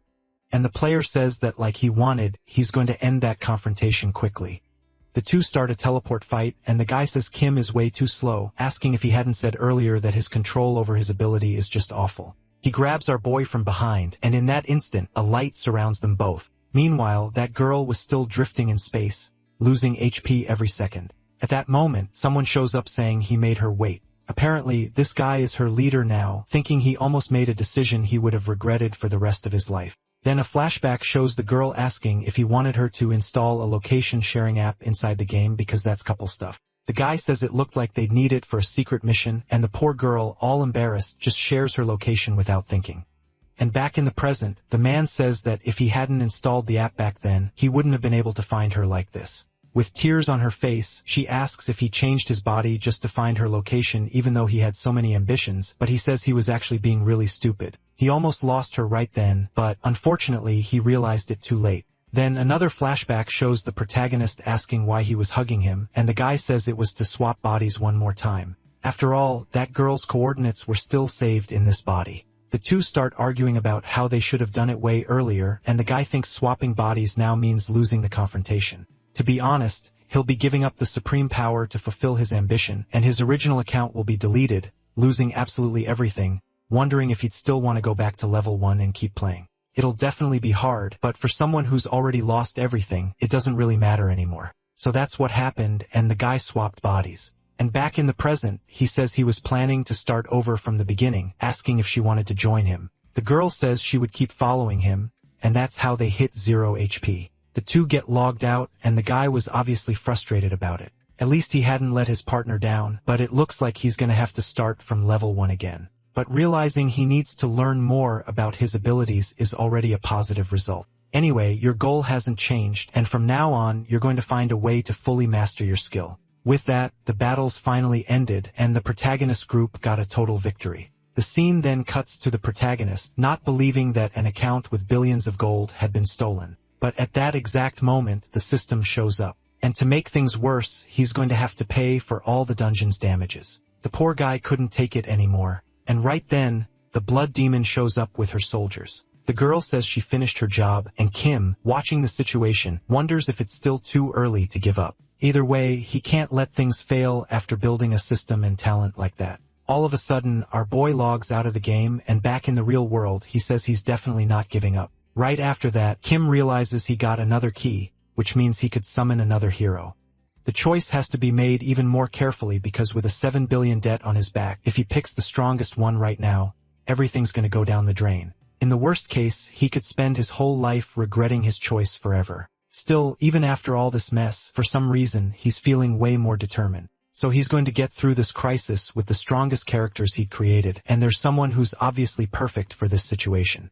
A genius strategist who succeeded in trade between the human world and the demon world purely through management. And if he can count on that guy, he could definitely solve the dungeon's operations management problems. But before he can finish his train of thought, someone rings the doorbell. Kim wonders who it could be, and after opening the door, he's shocked. The person asks if he scared him, wanting to know what it's like to meet a character you thought could only be summoned in the game in real life. So Kim right away obviously doesn't believe it, thinking he's even hallucinating. He slams the door in the poor guy's face, and the guy, pissed off, says he can't ring the doorbell again because his pride as Zenu's wouldn't allow it. So he's probably the one who made him suffer to save the human kingdom, throwing him into hell. To be more specific, his creator. So things are only getting more interesting. On the day Kim fought Jason, his final move caused a massive shockwave across the whole universe. Eventually, the vibration reached the black egg, which according to the game story should never wake up, but it ended up opening its eyes, and then it sped straight toward Earth. And then it finally arrived at that damn place. After reaching the ocean, that thing comes on to land to eat a fish. And looking up, it notices that huge beam of light in the sky. Basically, that was the moment the protagonist's dungeon got announced. Right then, someone appears behind that thing, and it looked like some kind of maid. She asks if the monster got separated from its group and asks if it wants to go with her, and that's where this weird relationship between an AI and that monster started. A little later, outside the game, Jason was almost losing it, asking if he hadn't heard wrong. The management team had simply refused to restore his account. The person on the phone says they're standing firm on their decision, and it looks like management is judging it as changes in trends. On top of that, Balanzo's group was looking for that damn golden armor that got lost, so management's decision even makes sense. Still, Jason doesn't want to accept it, because back then, he was working on a project for Lee when he got challenged to a character deletion showdown. But Balanzo says that was a job he took on his own. Either way, he has to solve these problems by himself. After hanging up, Jason, furious, throws the phone, saying everyone had used him, wondering how he's going to run the security company without a representative character. Right then, someone shows up, and believe it or not, it was Zenus, saying the atmosphere there really isn't welcoming at all. And looking at Jason, he asks how he's been. The guard cuts him off, saying it's not a place he can enter, and Zenus says he shouldn't touch him like that. And then Jason, seeing who it was, tells them to let him in since it's supporters visiting hours. Right then, Zenus does some kind of magic, saying it'll be a problem if things are this violent before negotiations even start. After all, at this exact moment, they're not in the game. Right? At the same time, another guy shows up holding him, and Zenus asks if this is the first time they've met outside the game. The one in front of him is named Jason, and he's the CEO of the security company. Just one. And the one on the other side is one of the game operators, and her name is Lee. Right away, once he finds out who she is, Jason gets furious, asking why she didn't restore his account since he'd been so loyal to management. Then she says it's because he didn't follow orders and instead got into a confrontation with users on his own. Jason asks if she couldn't have foreseen his fight with her prophecy skill, and the girl says she's a student, so sometimes she was unfortunately away from the game. Next, Zeno says it looks like all the main players are there, and since they need each other, their cooperation should work out. Jason needs his account restored, while the other assassin known as Blood needs a paycheck. And besides that, the MMA champion is going to need a satisfying fight. And for Lee, even though she's known for her future-seeing ability that could do anything, what she's most interested in right now is her favorite character named Choi, Gangjin. Basically, the only revenge novel the protagonist's dad ever wrote. But he wants to know if she really wants to bring that guy into the game because he'd literally only be stronger than a goblin. If that's the case, her current plan is going to prioritize summoning Choi Gangjin. And since he's the key that'll solve everyone's problem there, he'll start out as the strategist leader. Hearing that, Lee is surprised and asks if he isn't Zenus from one of the protagonist's dad's novels. But what still doesn't add up is that he was literally in real life. The scene then switches to inside the game, and Lucia says he was hiding in there. Her demonic eye sees absolutely everything, but he showed up at the right time since they're going to need him now, right? 2 days ago, Lee was by Kim's dungeon asking when he was finally going to summon him and if he had any idea how much trouble she'd gone through trying to clean up the mess he caused. And obviously, it's not something that can be solved with just a reward like that. Wanting to know if he understands how dangerous creating dungeons is, and if she's going to face that kind of danger, there better be some kind of reward. And Lucia, watching everything from the best seat in the house, wanted to know how that guy had developed the skill of annoying other people so easily. And hearing what Kim told her, Kim knows she obviously wanted to summon her favorite character, a guy with absolutely nothing, but still having incredible talent for fighting. The girl gets super excited, and at the same time, Kim raises his hand and throws a punch completely out of nowhere. Then he asks if she can feel the power just from trying to reach his hand. Changing the subject, he says that Zero, with a 5-star technique, could wipe out an entire continent without leaving a single grain of dust. On the other hand, the Blood Demon along with his army will definitely become a threat later in the game. If you still don't get it, just look over there to the side. And meanwhile, there were some goblins training. In this game, these monsters are already born with that kind of strength, asking if Choi Gang-jin would really be able to defeat even a single goblin if he were summoned there. After all, he's from the human realm and obviously isn't a match for the game's fantasy power scale. Anyway, they'll talk again when the dungeon stabilizes, and right now, there's no room to summon that guy. And back to the present, Zeno says Kim will never summon Choi Gang-jin into the game if it's unnecessary. So if that's the case, there'll need to be a reason to summon him into the real world. Everyone gathered there has a key to creating that need, and today's meeting is about that same collaboration. Hearing that, Lee was still trying to process it, and then the scene switches to the protagonist's school. The kid was almost falling asleep in the middle of class, thinking that in the end, he couldn't summon him and ended up dozing off. Anyway, he wanted to know if there's any high school student with a debt of more than 7 billion yen like him. Even if he did a bunch of daily missions, he wouldn't be able to pay that amount. And for now, he'll just find a way to get the money. Right after that, he asked the kid down there if anyone had asked him to buy bread. The guy says class hasn't even started yet. And meanwhile, some students were watching Kim. And apparently, the more they watched him, it seemed like there was something special about him. The blonde girl, on the other hand, thinks she's been nervous ever since that fateful day. She confessed to the main guy but got rejected, and then she ended up joining the game to get revenge. But all her memories of what happened in the game unfortunately disappeared. Meanwhile, the other girl was looking at her phone, wondering why Lee still hadn't shown up since class is about to start. At the same time, someone was walking down the hallway. And after the teacher enters the classroom, he says he's going to introduce the new transfer student. Right then, the student covers the teacher's mouth, saying he'll introduce himself. And believe it or not, it was Zenas saying they could call him Lee Gino. In the middle of that situation, the kid thinks everyone is paying attention to him. But even so, that idiot of a protagonist dares to think he could ignore him one more time. He made him look like an idiot the first time they met and even hurt his pride, but this is the perfect moment to make his debut.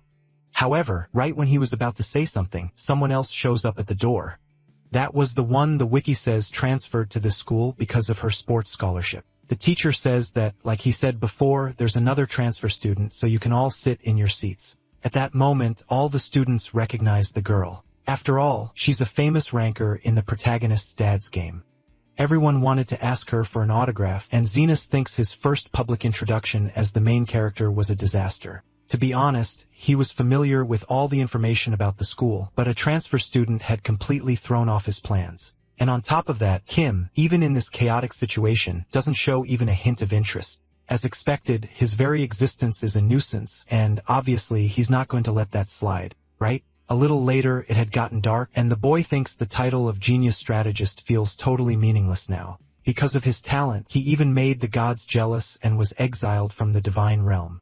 And in the demon realm, in the face of Lucia's overwhelming power, he was reduced to a mere lackey. Even in the human world, that fateful destiny was trying to repeat itself. Either way, he can't give up since he has a reason he came to this world. He's already set everything up, and he's going to make this plan succeed. He's definitely going to find a way to be the main character. Right at that very moment, that assassin from before shows up saying the mission was completed. But it was really hard for that man to deal with the newbies without killing them. If he just asked to wipe them all out, it would have been a much simpler request. A little later, in some random alley, a boy says he was excited to work with Mr. Sangwook, thinking that if he makes a good impression on this veteran, maybe he can get a job at the just one company. Right then, the guy pulls a key out of his pocket, asking if they know what it does. The boy says it's a gift from the protagonist's dad's game that gives you a special ability, and he heard the last one was sold for over 5 million in cash. The man says that's exactly it, and most of the top rankers have abilities from that key. But obviously the skills are random, so it's all or nothing. And now that he'd become one of them, it'll basically be a welcome gift. the two of them get excited. And right after that, the man says that to use this key you'll need the serial number, and the number has a total of 6 digits. And every time they sell one of these to a freshman, they'll give them 1 digit of the code, and it's like an initiation test. Hearing that, the red-haired partner asks if he really thinks students are going to buy something worth more than 5 million in cash, but the man doesn't care, and they can just make them pay in installments on their card. After the boy leaves, right then, someone else shows up, and the guy realizes that's the Bookie Jean high school uniform. They seem pretty intimidating, asking what they're doing in Chihuahua high school territory. At the same time, that man shows up in the alley, confronting everyone from the high school. The guy with the mohawk asks what the Bukijin high school guy was doing in Chihuahua school's hideout. Then the guy, without wasting time, just tells him to hand over all the keys. Obviously, nobody was going to accept that so easily. And right away, one of the students goes after the guy, and then he throws the poor bastard with just 1 punch. The mohawk guy orders everyone to rush the guy, who, dropping his phone, takes them all out at once in a matter of seconds. And the guy with the mohawk just keeps watching that one kid finish off all his underlings. He's not just relying on his size, and he's definitely someone who trained the right way. And if that's the case, there's no choice but to make a tactical retreat, right? The dude literally ditched his underlings. And meanwhile, the man watches the situation in silence. But at least he managed to grab the key, and when he picks up the phone, he says he managed to secure the item. Oh right, I forgot to mention it. The name of that bro is Zambitus. On the other side, the guy says he'll finish his mission soon and meet up with him. And when he looks to the side, unbelievably, he spots the protagonist. He thinks it's surprising someone would put out a hit on a kid like that. But since it's part of the job, he doesn't get to complain.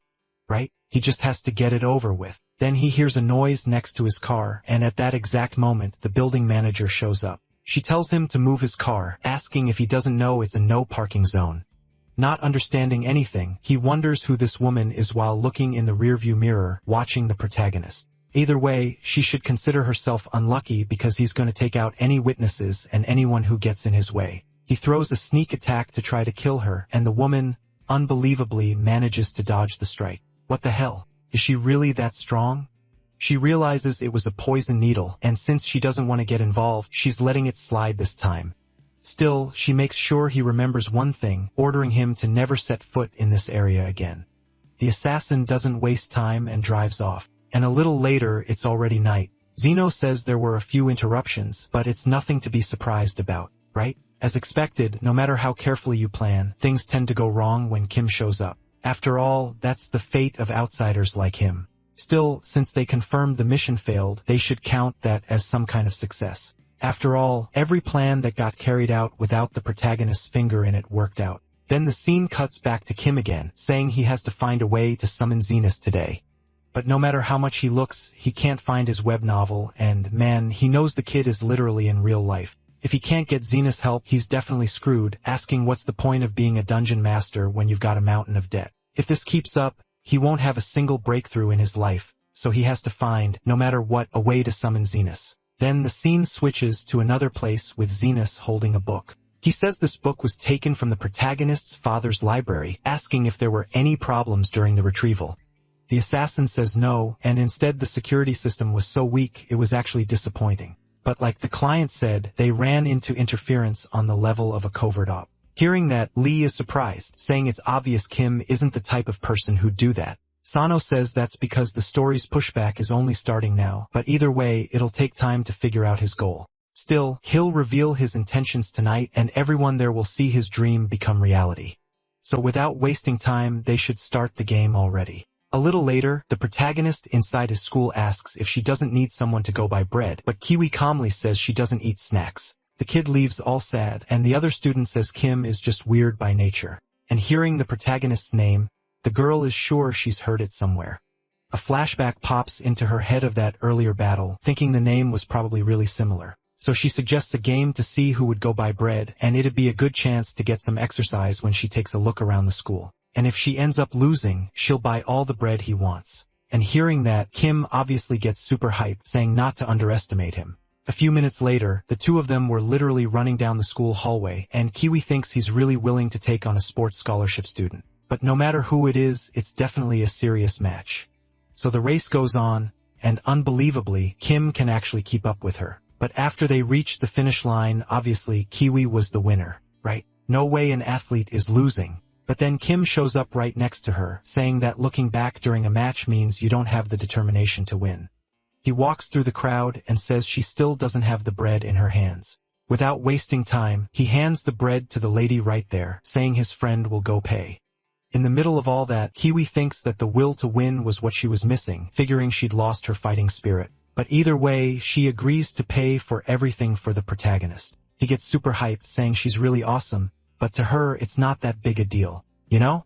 And changing the subject, he asks if she knows that famous game that a ton of people are playing. But at that exact moment, Lee shows up to cut the conversation off, saying the track team is having a meeting for the players. A few minutes later, at the track club, that Mohawk guy from earlier apologizes to Jason on the call, saying he'd been seeing some unfamiliar faces. And on top of that, there was one wearing Bookie Jinhai's uniform, asking who it is. Kiwi introduces herself, says she transferred yesterday on a sports scholarship. And right after that, Lee says he also brought a friend who can fight. But the Mohawk guy doesn't believe that idiot holding a whole bunch of bread in his hands could actually get into a fight. Unfortunately, all the sports department upperclassmen are in the hospital, and he also got attacked yesterday by a foreigner wearing a Bookie Jinhai uniform.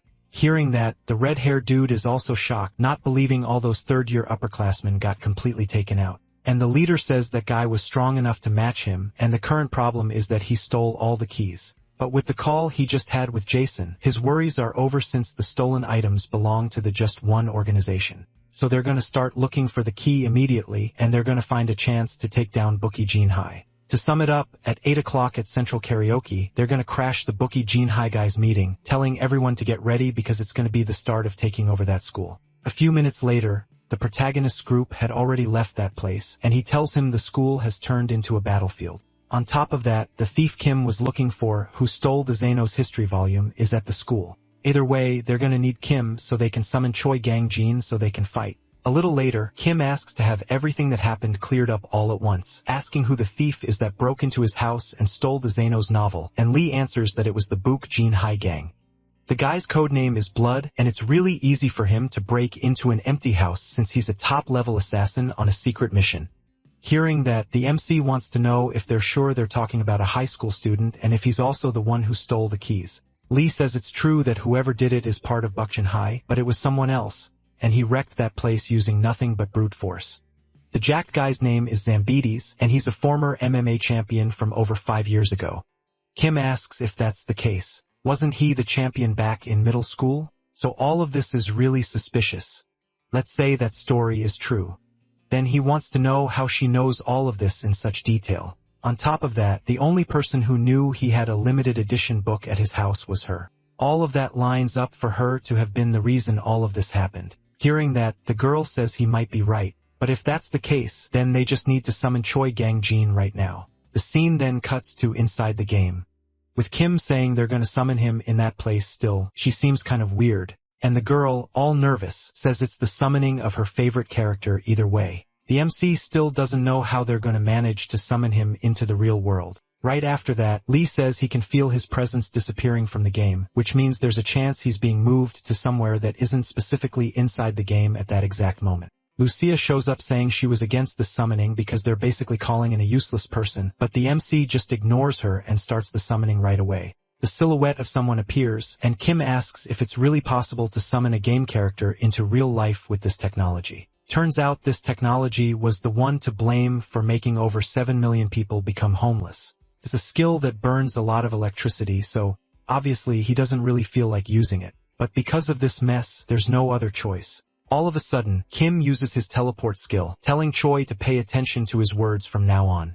The two of them are going to switch bodies, and the kid hearing that obviously didn't understand anything. A few minutes later, the scene cuts to outside the game, and Lee was really happy for summoning his favorite character into the real world. Then Kim stands up, asking what she's wearing on her head, because in a fight, it's a huge disadvantage to have that kind of weight on your head. At the same time, Lee wonders where Choi Gang-jin is, and the protagonist says it's him. And on top of that, he's really hungry. Then the girl kind of gets what's going on, saying she never wished for Choi to end up in Kim's body. The scene then cuts to Zenus, happy because he finally got rid of Kim. Now there are only side characters left, and even the main character role was empty too.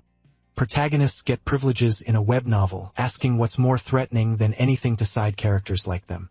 Either way, it means that now, finally, they're gonna have a chance. But to Jason, all of that is stupid, asking if he's going crazy. Then Zeno says he doesn't expect any understanding from secondary characters like them, and they just have to go ahead and do what they were gonna do, mentioning that no matter how detailed you plan, you can still end up getting ignored.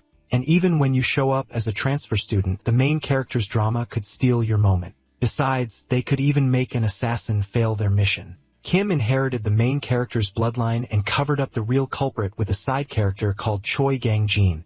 To sum it up, the time for the showdown is getting close, and Jason, hearing all that, thinks he's gonna have to quit as soon as his account gets restored. The scene then cuts to the protagonist's school with the kid asking if Bukujin School and Shiwa are gonna face off tonight. Then the guy who took the protagonist's body named Anji Wook asks his friend if he still likes fighting. He answers that even if he's just the school's bread delivery guy, he still really likes brawling. At the same time, Itty asks if Kim doesn't sit in front of him because he heard that kid fights well. But the kid says he doesn't know much about the protagonist, and Anji Wook says that guy seems really annoying. After all, the two of them had quit a game because of a guy with a similar name to that. But since the world's so big, it's kind of impossible that guy would be that person. Besides, Lee would have said something right away if he was on his friend's list. Then in that exact moment, they realized they hadn't checked that. And without wasting time, they go check it right away, right? So they end up finding out that this Kim is exactly the one who got their accounts wrecked. And without wasting time, the two of them leave to go confront the protagonist. A few minutes later, the scene changes to Zenus, saying they need to make sure Kim pulls off that technique successfully. Using his teleport technique, he's gonna find a way to swap Choi Gang-jin's body with his. And as soon as that swap happens, she just has to log out of the game. And as you can see, that'll bring her main goal compared to the others. But back in the present, the nervous girl says that isn't achieving her goal. After all, the person she really wanted isn't in front of her, right? A little later, Choi Gang-jin is looking in the mirror at the body he'll have to get used to. Either way, the reason he was summoned must be because of that fight he'd heard about. So it's kinda interesting, asking if it's a war between schools and universities that's about to happen, and they probably need him to win. Right after that, Lee says it's a risky fight because him using the protagonist's body might not go well. But the kid immediately says he disagrees because that body is way better than he thought, man. And wow, Kim's actually jacked. Believe it or not, he's got a low body fat percentage, which means his stamina should be good too. Seeing that the girl is surprised by the protagonist's physique, and right after, Choi says he needs to fill his stomach first. Changing the subject, he notices it's already 3 o'clock, asking if the attack she mentioned was gonna happen at 8. So if that's the case, they've got some time to kill too. Right? The kid suddenly lunges at the girl, and she asks if he's always been like that. But the only thing he wanted was to grab the phone, asking if she knows any escape routes or something. But then she says the whole building is a karaoke place, and the structure is basically just like a regular building. On top of that, there'll be a bunch of Bukujin High kids, and knowing the layout won't matter since it's going to be a massive fight right at the entrance. Still, for the kid to just walk into the hallway like that all at once doesn't seem like a good strategy. Totally out of nowhere, he says her voice is really pretty, asking if she sings well too. I mean, they should just go sing a few songs since they're gonna fight either way. They should get there early and just wait. And the girl seeing that immediately gets all excited, thinking that wink is basically Choi Gang-jin's signature move. And when he always smiles like that, it means he's got some innovative strategy. Even so, she can't believe she's about to see his skills in real time. A few minutes later, the scene cuts to that damn karaoke place, and some students were wondering if this was really okay. Some students are still in the hospital, and they're over here throwing a party, and the bald guy says there's nothing they can do because some foreigner basically took over the whole school. Plus, he even heard the guy took out some students from Choice School, and that dude is seriously on another level. Either way, I won't have any choice but to swallow my pride and congratulate him. Meanwhile, Kiwi's little group was watching everything from far away, saying that place is usually their gang's hideout. Right then, someone shows up asking if the kid hadn't said he was gonna make a character later. That one sung he, and she asks what he was doing there.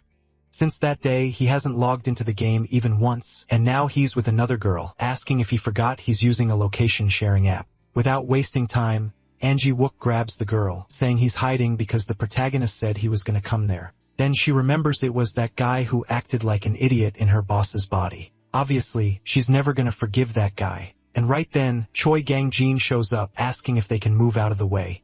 I mean, that place seems really good for watching from a distance. Lee was watching the whole situation from far away, and then one of the students recognizes the protagonist. Angie Wook, furious, says they've met, asking if he forgot him. And the kid, meanwhile, says the protagonist seems like the kind of person who makes a lot of enemies. The kid asks him to hand over the item he'd lost, and Choi Gang-jin says he doesn't know what he's talking about, but he picked the wrong person to mess with. If you grab someone by the collar, that means the other person can automatically do the same thing. Right then, Angie Wook tries to land a kick on Choi Gang-jin, who dodges easily. At the same time, Sung-hee throws her bag in the kid's face, telling him not to do anything else. Choi Gang-jin just catches the bag, saying they work pretty well together. Angie Wook says he better be ready for a fight for deleting that character.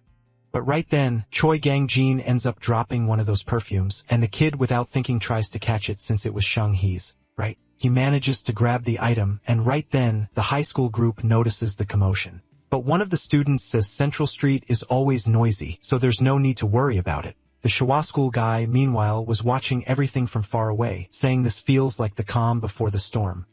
Thinking that's the protagonist, he says it's impressive. And even with all the problems, he'd been controlling the situation the whole time. To be honest, he was worried reckless moves before the war could ruin everything. But it looks like the fight in the end is going to be pretty interesting. And hearing that, Choi Gang-jin says he's got a pretty sharp eye for reading the flow of battle. Right after that, An Jae-wook asks if he thinks this fight is over, and Choi Gang-jin can't believe he was planning to keep going, saying he'd figured out his weakness, asking if he'd be able to protect the girl 24 hours a day. And if he keeps this up, he'll exploit that weakness until he finally breaks. And unless he was ready to kill him right here and now, he shouldn't start an unnecessary fight. After all, to him, every fight is a battle for survival. He's always had this habit of noticing even the smallest things, which means he even figured out what he likes. The moment you mess with him, you'll destroy everything you value most. And hearing that, Sung-hee, not wanting to hear anything else, just says to finish him off already once and for all. But Kiwi tries to stop that fight since it was something that happened in the game. Right after that, Choi Gang-jin, looking to the side, asks if Kiwi also has a debt to settle with him. Kiwi then asks if he's planning to take part in that fight they're gonna have against the high school. But Choi says he was planning to act alone, wanting to know if she's offering to join in.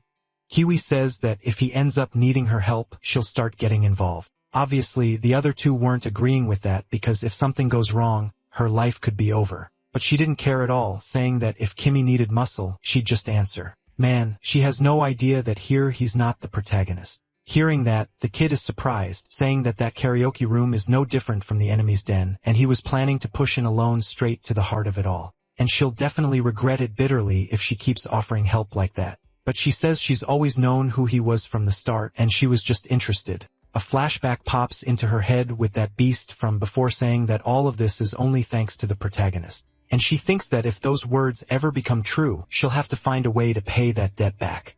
That's why she wasn't willing to take no for an answer from Choi, Gang, and Jean.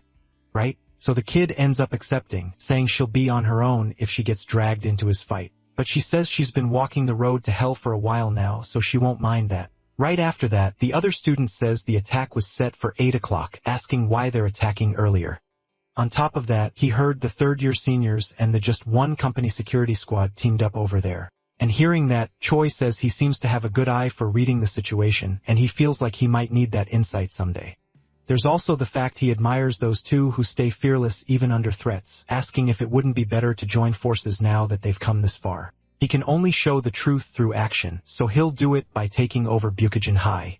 Angie Wook, pissed off, says of course he's not going to accept that. And right after that, Shangi says that actually taking that offer won't be bad. After all, that's the Kim who beat him in the game. He has the power he wants and is strong enough to send her flying into space with just a single hit. And now that they've lost Balanzo's help, they can prove their worth there, so they can make him a great ally for them. Somehow that guy reminds him of his group because they'll do anything to win. Changing the subject, she says she came to see him today to hand over that bandana she made, inspired by his hair in the game. Wearing that, he'll definitely be more determined. And without wasting time, Angie Wook grabs that bandana. He agrees to join Choi Gangjin's group, saying that if he fails, he won't forgive him. The other student too, surprisingly, says he'll join. And if he gets to witness a real fight that changes this bad situation, he'd like to contribute, even if it's with his limited intelligence. And Choi Gangjin says that if that's the case, he came to the right place. After all, he'll show him what a real fighting spirit is, mentioning that this world is really full of fun people. Either way, they're gonna end this once and for all, right? The scene then cuts to Zenas, realizing there are only 3 hours left until the fateful moment, asking Jason to keep monitoring the whole situation, who says that the Bukchin school group are heading to Central Karaoke right now to celebrate their dominance over the school. The Shua school group is also fully prepared, and the agents are disguised in school uniforms, so taking them down should be pretty simple. Right after that, the guard hands the phone to the Mohawk guy, saying the boss is calling him, and Jason on the call says his losses really are pretty significant. If this operation fails, he should know he'll be completely responsible for everything. The Mohawk guy thanks him for everything he'd done, and then Jason hangs up, asking if all of this is enough already. Zenas thanks him for all his work, and Jason says he has just one question. Wondering if, with the ex-MMA champ together with the killer, the win isn't already guaranteed, he asks why they're sending their agents to Shiwa school. Zenas replies it's because Choi Gang-jin isn't a normal opponent. He's completely unpredictable. That's why they're adding security personnel to boost their strength and remove any room for unexpected developments. Basically, all of this is just about making sure. Mentioning that the higher the difficulty and the more variety, the stronger the hero's narrative becomes. And to stop a side character from acting like a protagonist, he's strongly backing Choi Gang-jin, asking if there's any problem with that. Hearing that, Jason thinks that Lunatic is talking about being the protagonist again, and that kind of logic only makes fights escalate. There's no way a fight involving assassins and fighters stays contained. And if this incident blows up, their company's image is definitely going to be ruined. At the same time, Zenas calls Lee asking him to provide a report on Choi Gang-jin's current situation. He says Choi is entering the central karaoke room earlier than expected, and they're saying he's in an extremely dangerous situation right now. A few allies joined him on the way, but it definitely won't be enough to survive in enemy territory. Hearing that, Zenas instantly gets pissed off, saying that's completely impossible. The protagonist's narrative absolutely has to be cut off, ordering everyone to move up all at once and be sent to Shua school immediately. This is no different from an MC's journey where he overcomes a bunch of obstacles and gradually gains allies, becoming a hero in the process.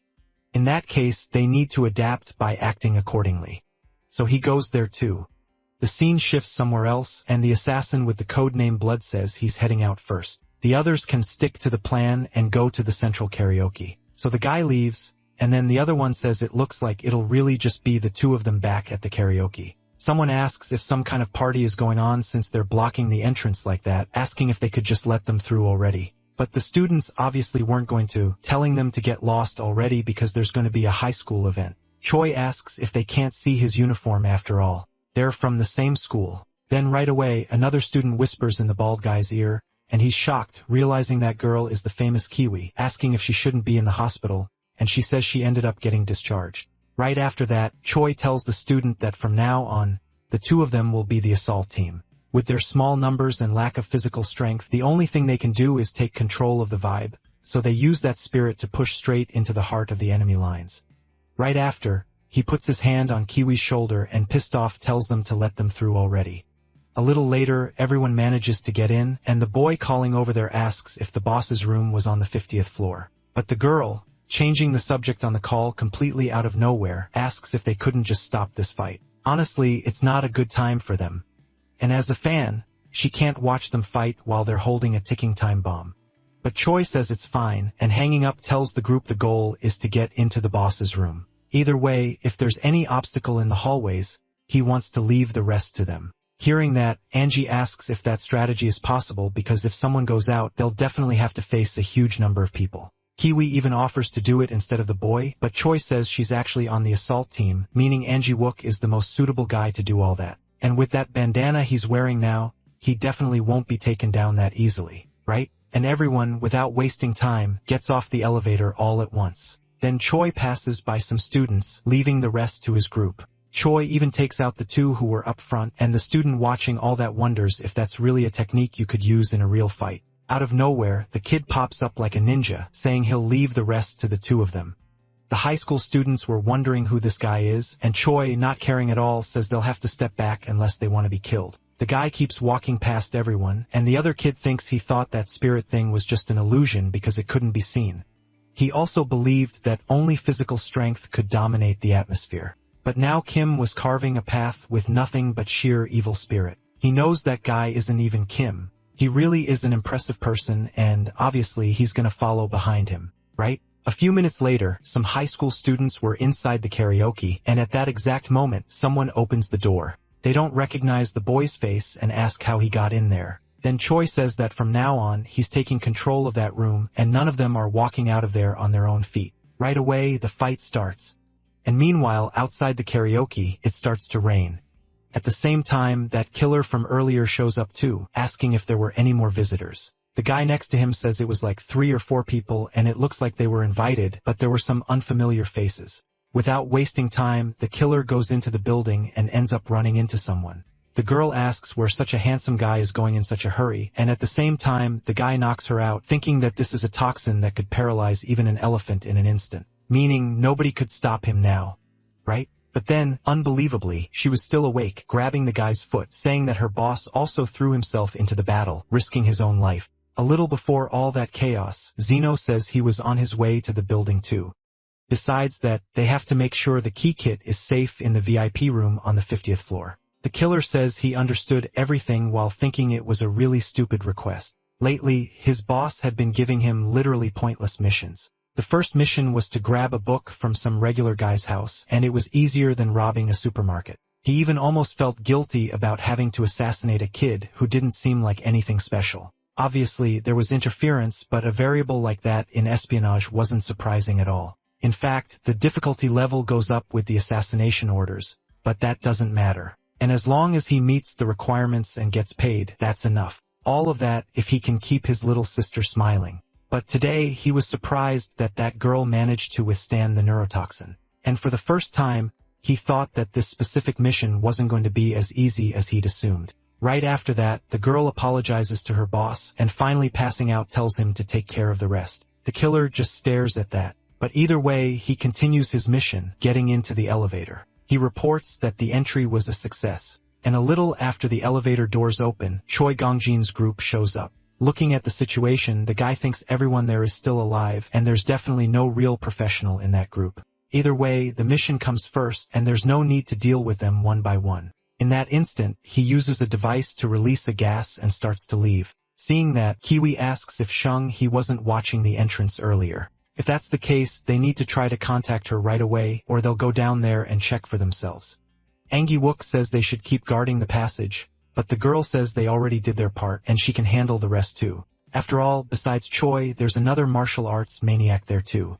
With no other choice, the boy leaves, saying that if anything happens, they need to get in touch, and he'll just find Shunghee and come right back. Meanwhile, Kiwi thinks that earlier attack was coordinated, but he dodged it in a few seconds, meaning it's not someone they should take on no matter what. If another person like that shows up, he can't guarantee anything, but he'll at least make sure the escape route is completely secure.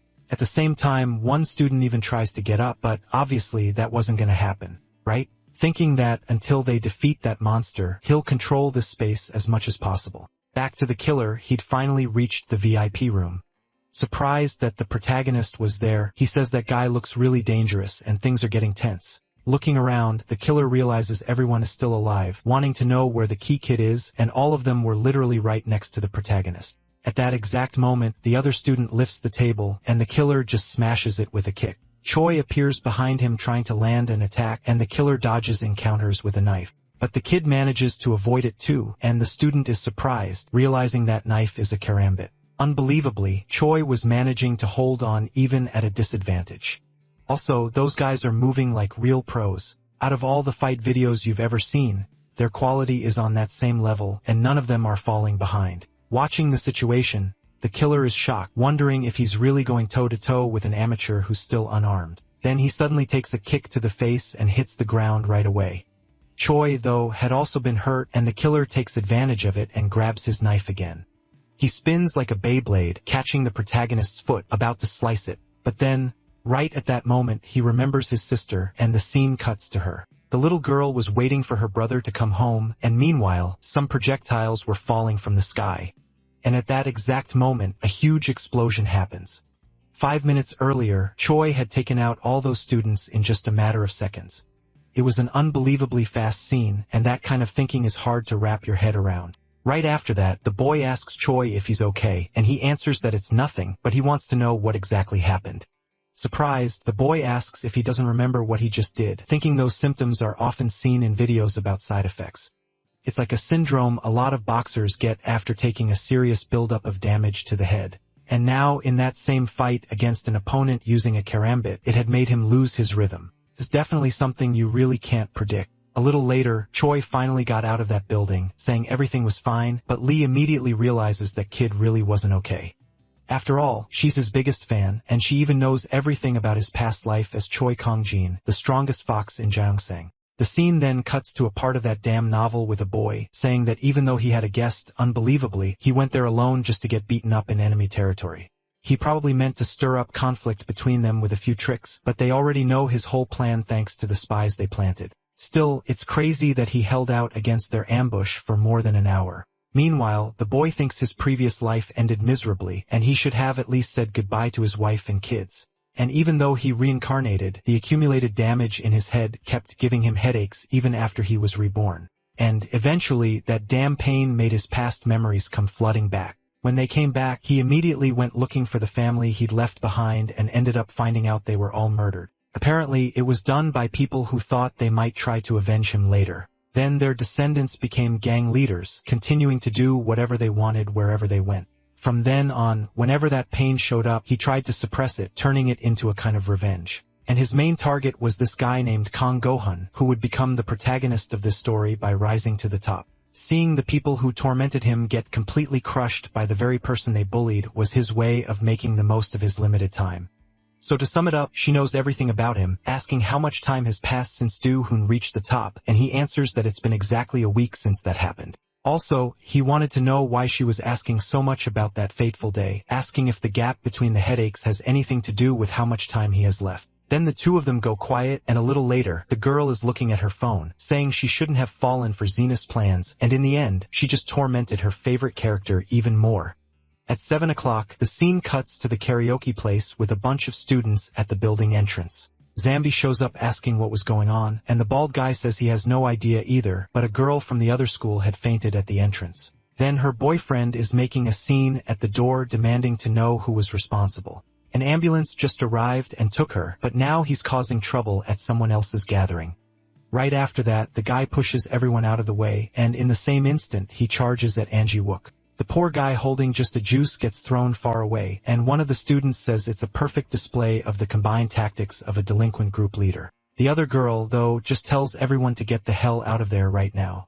A few minutes later, those two were in the elevator, heading up to the damn 50th floor. But then someone puts a hand on the elevator, and Angie Wook asks where they thought they were going. And, obviously, they weren't going to let him walk all over them that easily, right? The two of them watch everything in silence. And right after that, the girl dropkicks Angie Wook. The poor guy couldn't take it anymore, and the woman tells him to go ahead because she needs to make sure things are going to be clean around there.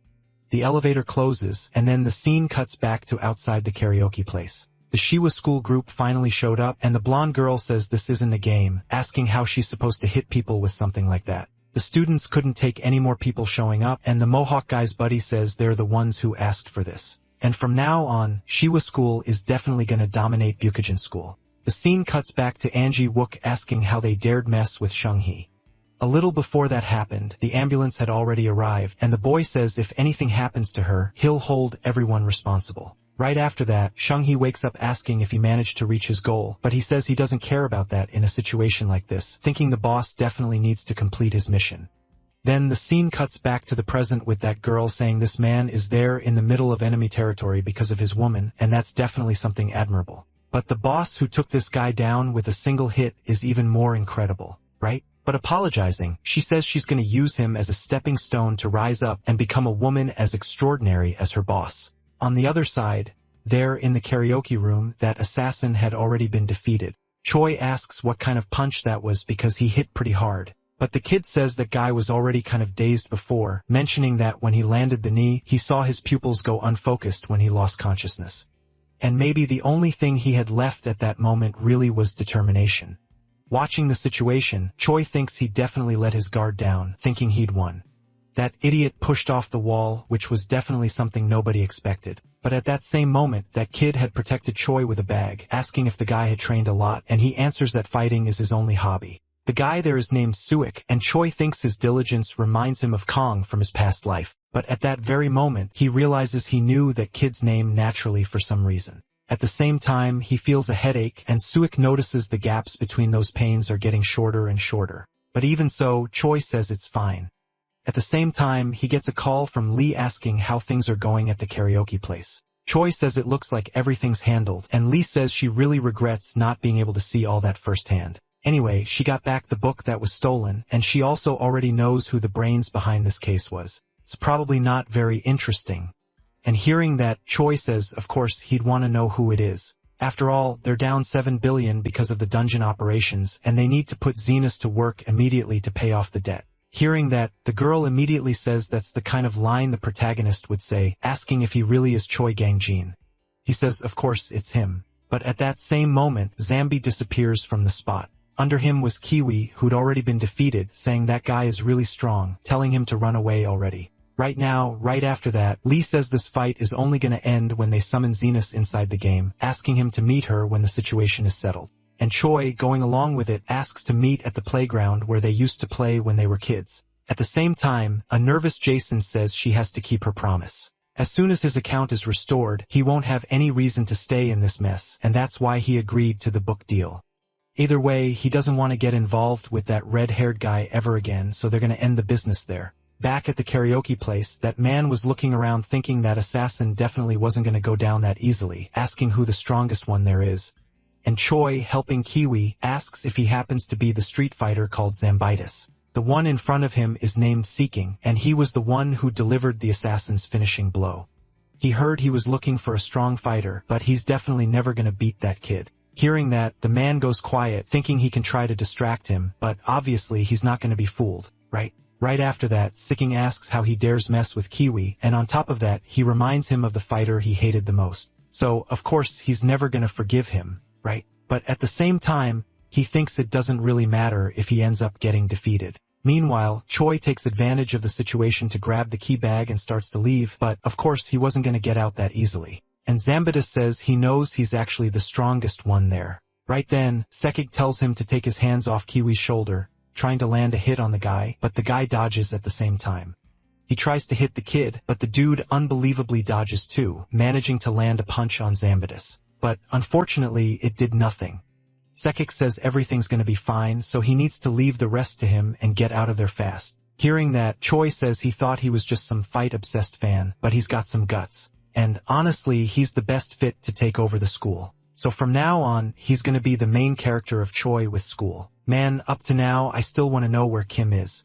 Zambitis even tries to stop Choi from escaping, but there's no time to think, right? The other kid goes at him anyway. The kid literally threw a two-legged flying kick, and Zambitis can't believe he actually dared to use such a theatrical move.